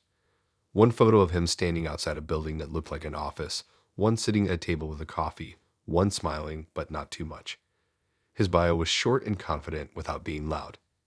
He wrote that he preferred real connection over endless chatting and didn't like wasting time. That sentence spoke to me more than I wanted to admit. We matched earlier that day, but his first message came hours later. It wasn't a joke or a compliment. It was a simple question about something specific I had mentioned in my bio. I answered. He replied thoughtfully. No rush. No pressure. The conversation felt grounded. He didn't flood me with messages or disappear. He asked normal questions but actually reacted to my answers instead of just moving on. After a short back and forth, he said something that caught me off guard. He said he didn't love staying on the app too long and asked if I'd be open to exchanging numbers soon. Normally, that would have made me pause, but the way he said it felt respectful. Not demanding, like he was offering an option, not pushing an agenda. I said yes. Once we moved to texting, things sped up slightly, but not in a chaotic way. He checked in the morning sometimes, asked about my day, remembered small details. It felt steady. After only a couple days, he suggested meeting. He didn't suggest a bar or dinner. He suggested a walk in a busy park near where I live. Daytime. Public. Low pressure. I appreciated that. When we met, I immediately noticed how present he was. Phone away. Attention focused. He smiled when he talked, but not in a performative way. He listened without interrupting. It felt like a relief compared to other dates where you feel like you're competing with a screen. The walk went longer than expected. We talked about random things. Work, routines, things we like to do alone. He didn't overshare, but he didn't dodge questions either. When it ended, he said he enjoyed it and would like to see me again. I agreed. Over the next week, we met a few more times. Coffee, another walk, grabbing food. Always public, always relaxed. He never pushed physical closeness. He didn't rush anything. It made me trust him. Then came the suggestion. After our third meetup, he casually mentioned that dating apps can mess with your head. I agreed. He said he usually deletes them once he starts focusing on one person. I didn't think much of it. People say that kind of thing all the time. The next day, he asked if I was still on the app. I hesitated before answering. I said yes, casually, like it wasn't a big deal. He replied that he had already deleted his. I felt a little pressure, even though he didn't explicitly ask me to do the same. A day later, he brought it up again, but framed it differently. He said he liked being intentional and not splitting energy between too many conversations. He said it helped him focus and be present. It sounded reasonable. I told him I wasn't ready to delete it yet. He said he understood completely. But the topic didn't disappear. Over the next few days, he'd make small comments about how hard it is to build trust when there are endless options, about how people treat each other as disposable online, about how meaningful connection requires choosing. None of it was aggressive. It was subtle, thoughtful, calm. Eventually, I deleted the app. I told myself it was my choice, and technically it was. But the relief I expected didn't come. Instead, I felt a strange vulnerability, like I had closed a door before I was sure what was on the other side. Marcus seemed pleased, but didn't celebrate it. He just said he appreciated it, that he liked the direction things were going. After that, something shifted. He became more available, more consistent, texted more often, checked in more frequently, asked more questions about my schedule, my routines, who I spent time with. It didn't feel controlling at first. It felt attentive. He asked when I was free almost every day. Not demanding, just curious. If I said I was busy, he'd ask with what. Again, not in a suspicious way, just interested. I started noticing how much time we were spending together. It wasn't intentional, but it happened naturally. A coffee here, dinner there, walks in between. I stopped seeing other people because there were no other people to see. One night, I mentioned a friend had invited me out. Marcus smiled and said that sounded fun. Then he asked who it was with. I answered without thinking. Later that night, he asked how it went, what we talked about, if I had fun. I didn't feel interrogated, but I did feel observed. He never invited me to his place, and he never came to mine. We stayed in neutral spaces. Cafes, parks, restaurants. At first, I liked that. But eventually, it started to feel like a boundary that only went one way. I realized I didn't actually know where he lived. He had mentioned a general area, but never specifics. When I asked once, he brushed it off lightly and changed the subject. Another thing I noticed was how often he wanted reassurance without asking for it directly. He'd say things like, "I like how consistent you are," or "I appreciate that you don't play games."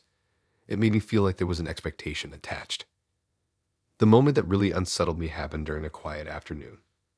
We were sitting outside a small cave, people walking past, traffic noise in the background. He asked if I trusted him. The question felt too big for the moment. I said we were getting to know each other. He nodded and said trust grows when people make choices. He asked if I had been talking to anyone else. I said no. That was true. He smiled and said he liked that. Then he asked if I ever missed the app.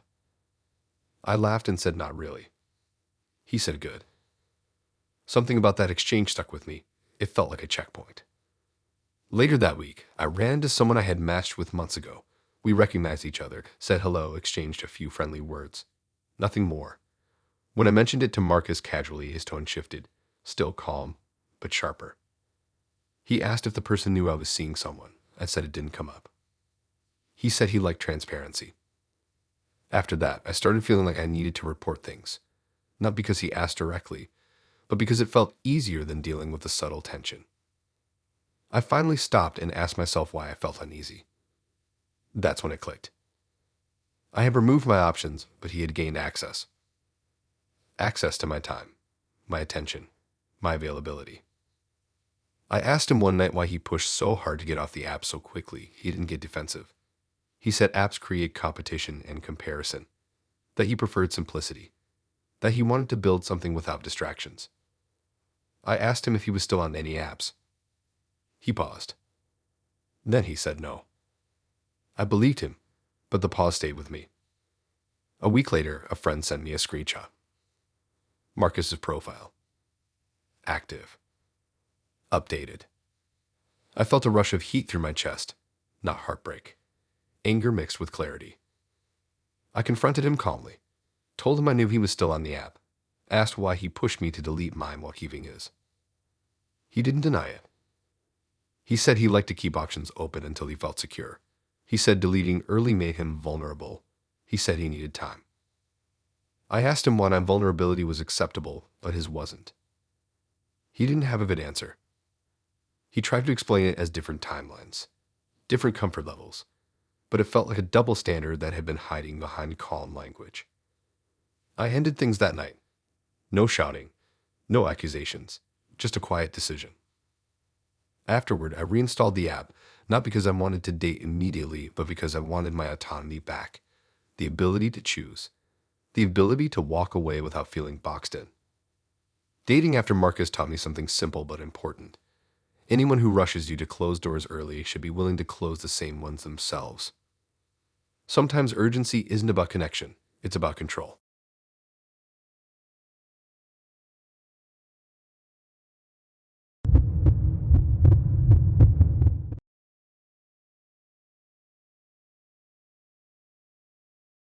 The first time I noticed something was wrong with Victor, it wasn't during a date. It was later when I was alone in my car, sitting in traffic, replaying the conversation, and realizing I felt smaller than when it started. Not hurt, not angry, just measured, like I had been evaluated and placed somewhere without being told. I matched with Victor on a random afternoon while waiting for my laundry to finish. I remember the hum of the machines and the smell of detergent because I was standing there longer than I needed to, scrolling to pass time. His profile stood out because it was confident without trying to be charming. No jokes, no emojis, just clear photos and a bio that talked about emotional awareness and growth. It sounded serious, but not heavy. We started talking that day. His messages were articulate, well-structured, and thoughtful. He didn't rush replies, though when he responded, it felt intentional. He asked questions that suggested he paid attention to what I wrote. I liked that.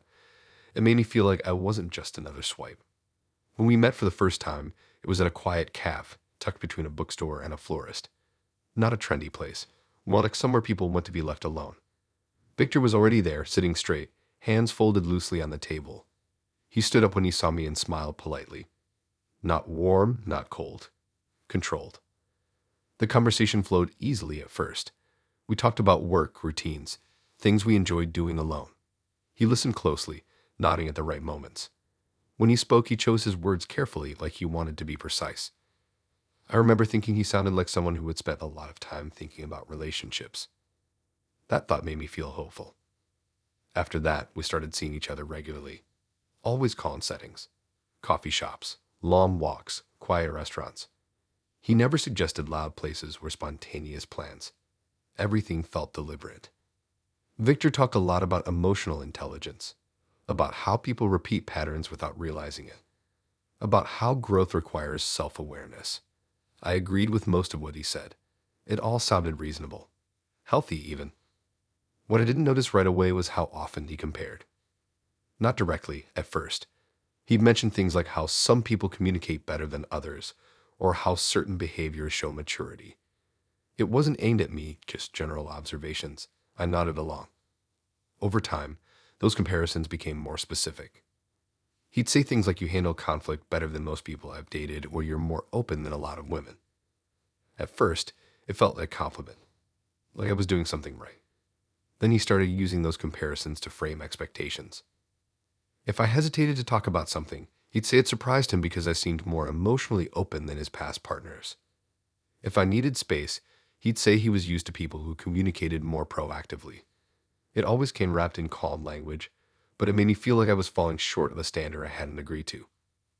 I started noticing how often he referenced his past dating experiences, not in a bitter way, more like data points. He'd talk about what worked, what didn't, what he learned. He spoke like someone analyzing case studies. At some point, I realized he talked about people the same way he talked about systems. He never said anything outright cruel. He never raised his voice or insulted me. But he had this way of framing things that made it feel like there was a right and wrong way to be, and he was the one keeping track.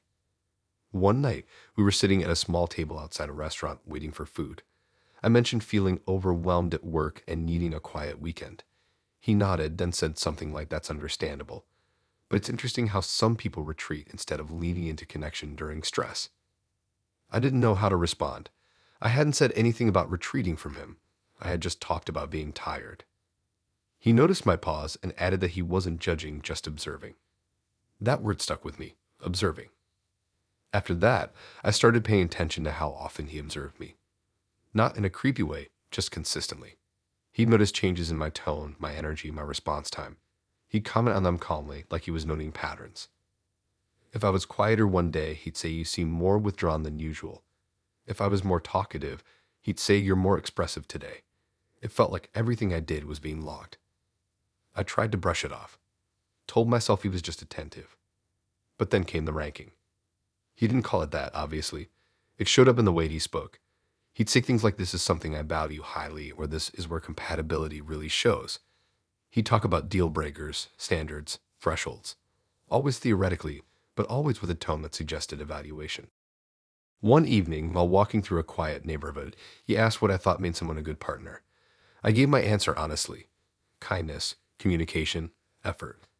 He nodded and said those were good basics. Basics. He then shared his list: emotional regulation, accountability, growth mindset, conflict navigation. He spoke like he was reading criteria off a mental checklist.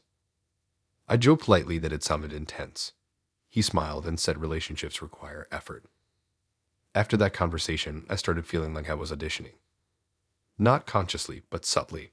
I found myself choosing words more carefully, explaining myself more than usual, justifying feelings before expressing them. I didn't feel free to just exist around him. The moment I really saw it clearly was during a conversation that should have been simple. We were sitting on a bench near a busy street, cars passing by. Nothing intimate about the setting. I told him I was frustrated with a friend over something small. I didn't need advice, just venting. He listened, then said he found it interesting how I reacted. He said in his experience, people who respond that way tend to struggle with long-term conflict resolution. That hit me wrong. I asked what he meant. He explained calmly like he was teaching. He said he wasn't criticizing, just sharing insight based on patterns he'd seen. I told him it felt like he was diagnosing me. He looked surprised and said that wasn't his intention. He said he believed feedback was a gift. That sentence made my chest tighten. I realized then that he didn't see our conversations as mutual sharing. He saw them as opportunities to assess, to categorize, to decide where I landed in his internal system. After that, I started pulling back. Not dramatically, just sharing less, reacting less. He noticed immediately. He asked if something had changed. I said I felt like I was being compared a lot. He tilted his head slightly and asked compared to what. I said to his past relationships, to standards I didn't know I was being held against. He said comparison is how people understand value. That was the moment I knew we were fundamentally different. I asked him if he ever felt like he was being evaluated by me. He laughed lightly and said he trusted himself enough not to worry about that. That answer said everything. The breaking point came during a quiet dinner at a casual place we'd been to before. We were talking about plans, nothing serious. I mentioned maybe wanting to travel somewhere in the future. He asked where. I answered. He paused, then said he dated someone who wanted that too, but they lacked follow-through. He said ambition without execution was common. I hadn't said anything about ambition or execution. I asked him why he brought that up. He said he liked to contextualize things. I told him I didn't feel seen as an individual. I felt like a composite of other people he had dated. He looked thoughtful, then said past patterns are the best predictors of future outcomes. I felt something settle in my chest then, not anger, clarity. I told him I didn't want to feel like a statistic. I told him I wanted to be known, not measured. He said measurement is part of knowing. I ended things that night, calmly, directly, no long explanation. I told him I didn't feel comfortable continuing. He accepted it with surprising ease, said he respected my decision, said it was important to choose alignment. As I walked away, I realized he didn't ask why. He didn't try to understand. He had already placed the outcome somewhere in his head.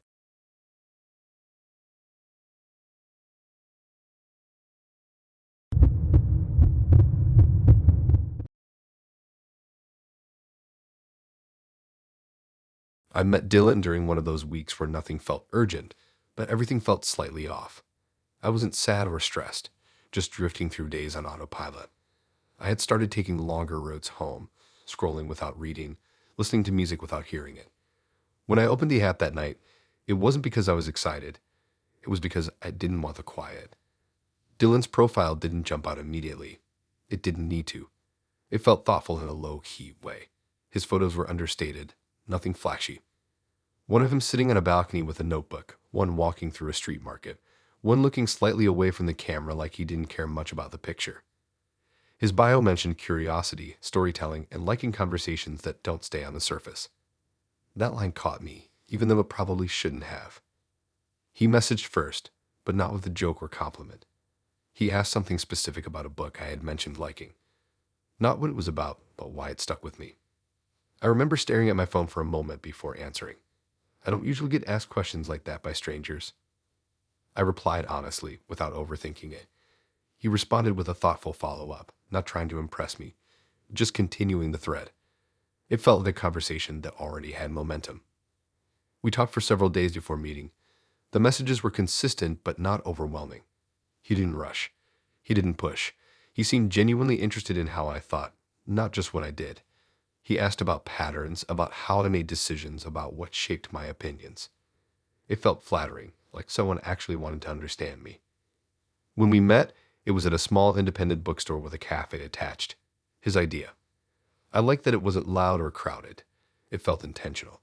He arrived on time, smiled warmly, and didn't go in for a hug. Just a simple greeting. The conversation flowed easily. We talked about books, media, the way people present themselves online. He had a calm way of listening, leaning in slightly, nodding at the right moments. He didn't interrupt. He didn't rush to respond. It made me feel comfortable filling the space. That first meeting went long without either of us noticing. When we finally left, it felt natural to say we should do it again. Over the next few weeks, we met regularly, always places that encouraged conversation. Cafes, quiet parks, long walks through neighborhoods. Dylan always suggested settings where talking was the main activity. I liked that.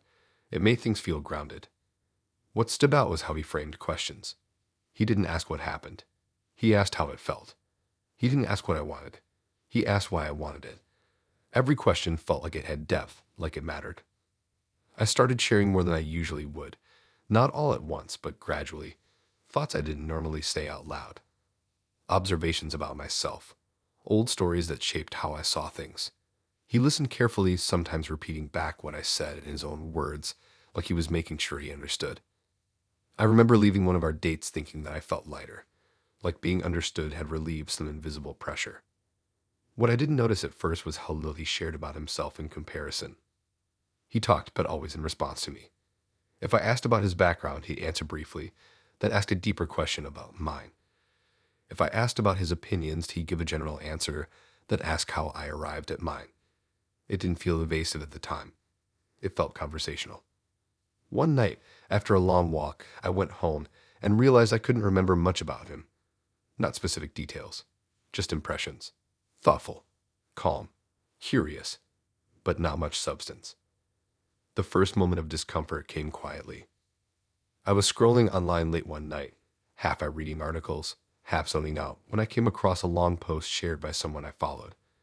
It was an essay-style piece about modern dating and emotional openness. I clicked it casually. As I read, something started to feel familiar. Not the exact details, but the structure. The way the writer described a woman's thought process. The phrasing.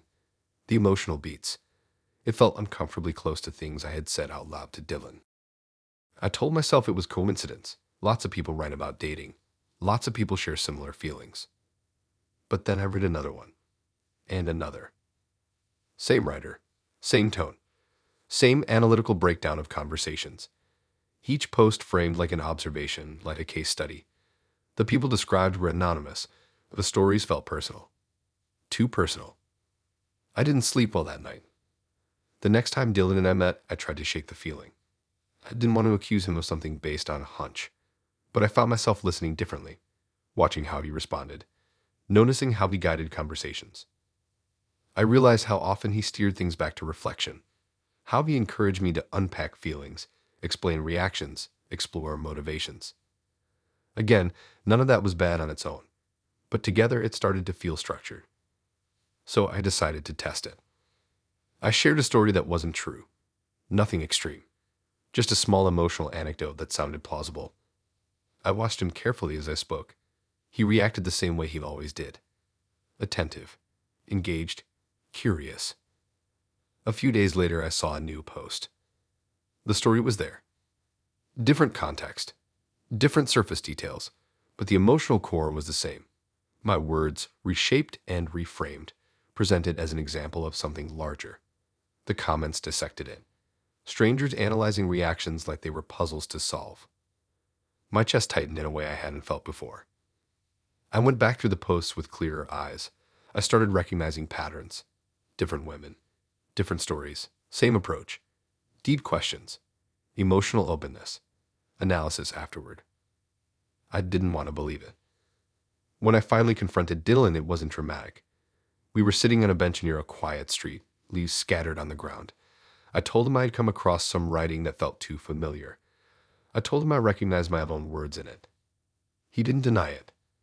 He looked almost calm, like he had been waiting for this moment. He said he was writing a long-form piece about dating culture, that he believed real stories mattered, that people learned more from lived interactions than theory. He said he never used names or identifying details. I asked him why he never told me. He said it would have changed the way I spoke. That answer made something inside me drop. He explained it like it was obvious, like observation required honesty from one side and openness from the other. He said consent in conversations was complicated, that people share stories all the time without knowing where they'll end up. I told him I felt used. He said that wasn't his intention. He said he appreciated my insight, that I was articulate, that my perspective added depth. That didn't make it better. I asked him if he had done this with others. He said yes, casually, like it was part of a process. I stood up and left without raising my voice. I blocked him that night, reported the posts. Some were taken down. Others stayed. For a while after, I felt embarrassed. Not because I had shared, but because I had believed it was mutual. I replayed conversations in my head, wondering which parts were real connection and which parts were material. Dating after Dylan felt different. I didn't stop opening up completely, but I became more aware of who was asking the questions and why. I learned that curiosity can be genuine, but it can also be extractive. Sometimes people don't want to know you. They want to use you to explain something to themselves or to others. I still write sometimes. I still reflect. But I do it for me now, not as raw content for someone else's narrative.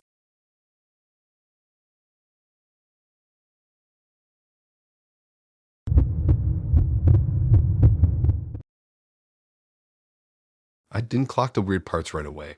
My life felt steady. Not exciting, not dramatic.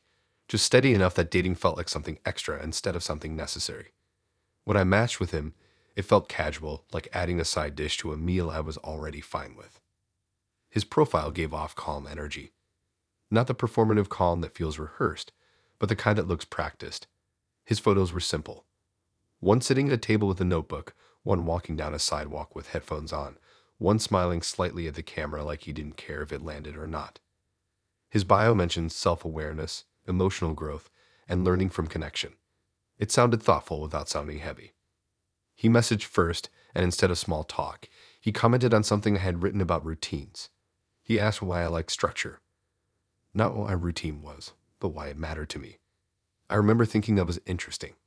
A little intense, but interesting. We talked for about a week before meeting. The messages felt reflective. He didn't text constantly, but when he did, it felt intentional. He asked questions that made me think before answering. Not in a pressured way, just in a way that made me slow down.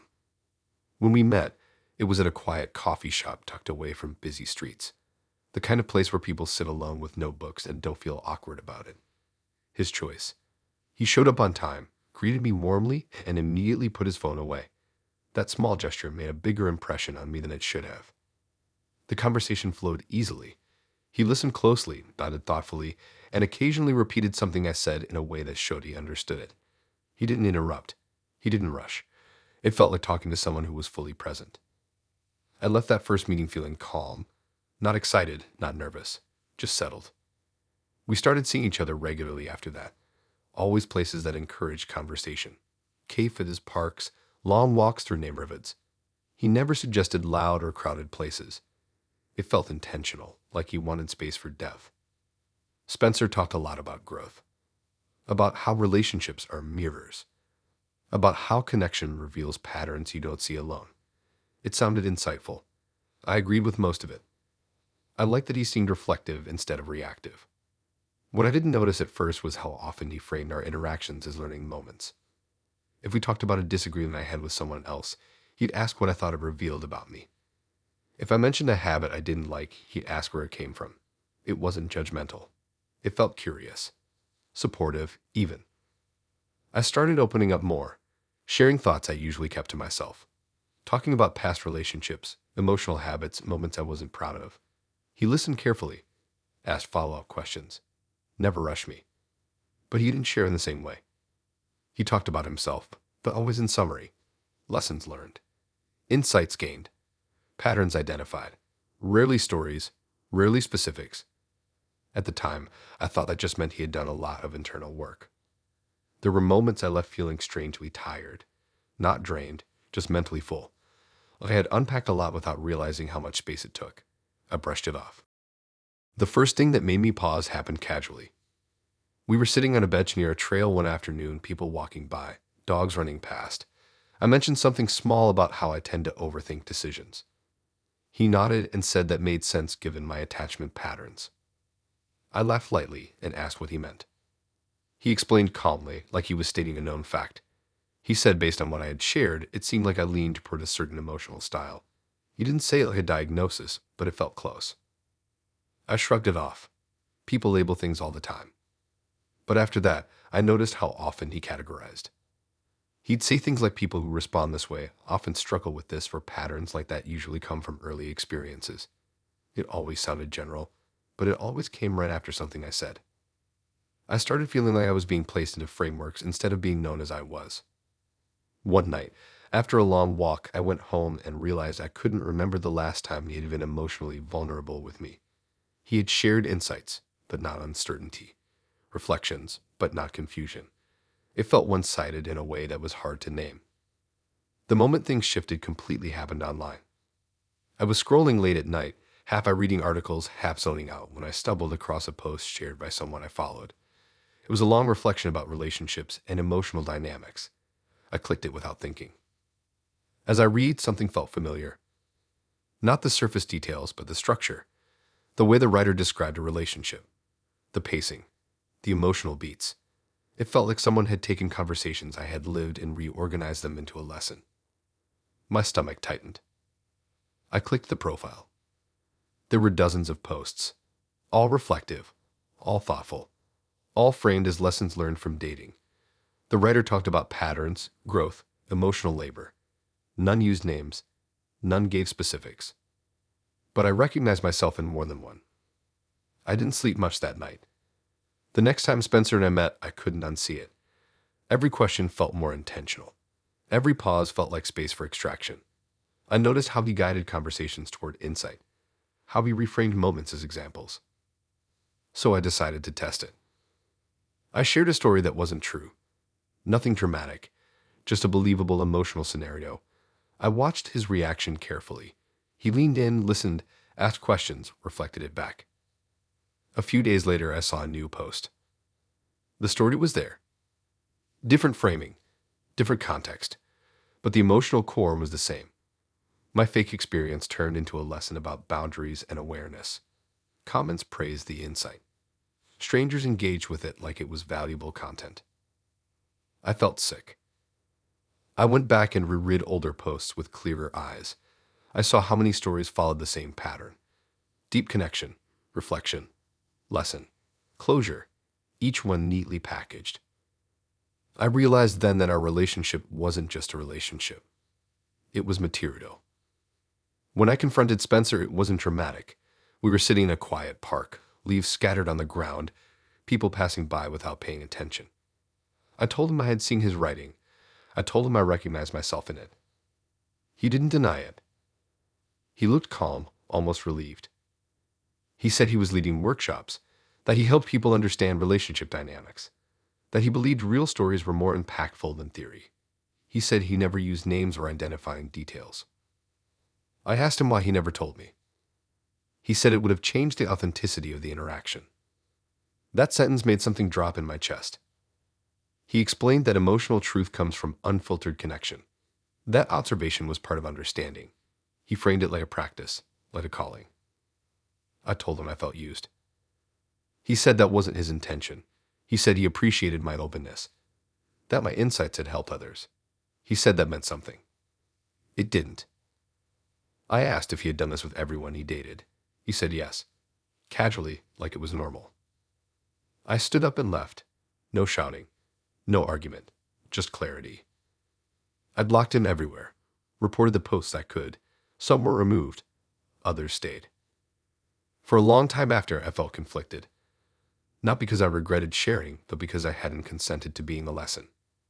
I replayed conversations in my head, wondering which moments were connection and which moments were collection. Dating after Spencer changed how I listen. Not to what people say, but how they frame what you say. I learned that reflection can be care, but it can also be consumption. Some people don't want to grow with you, they want to grow from you.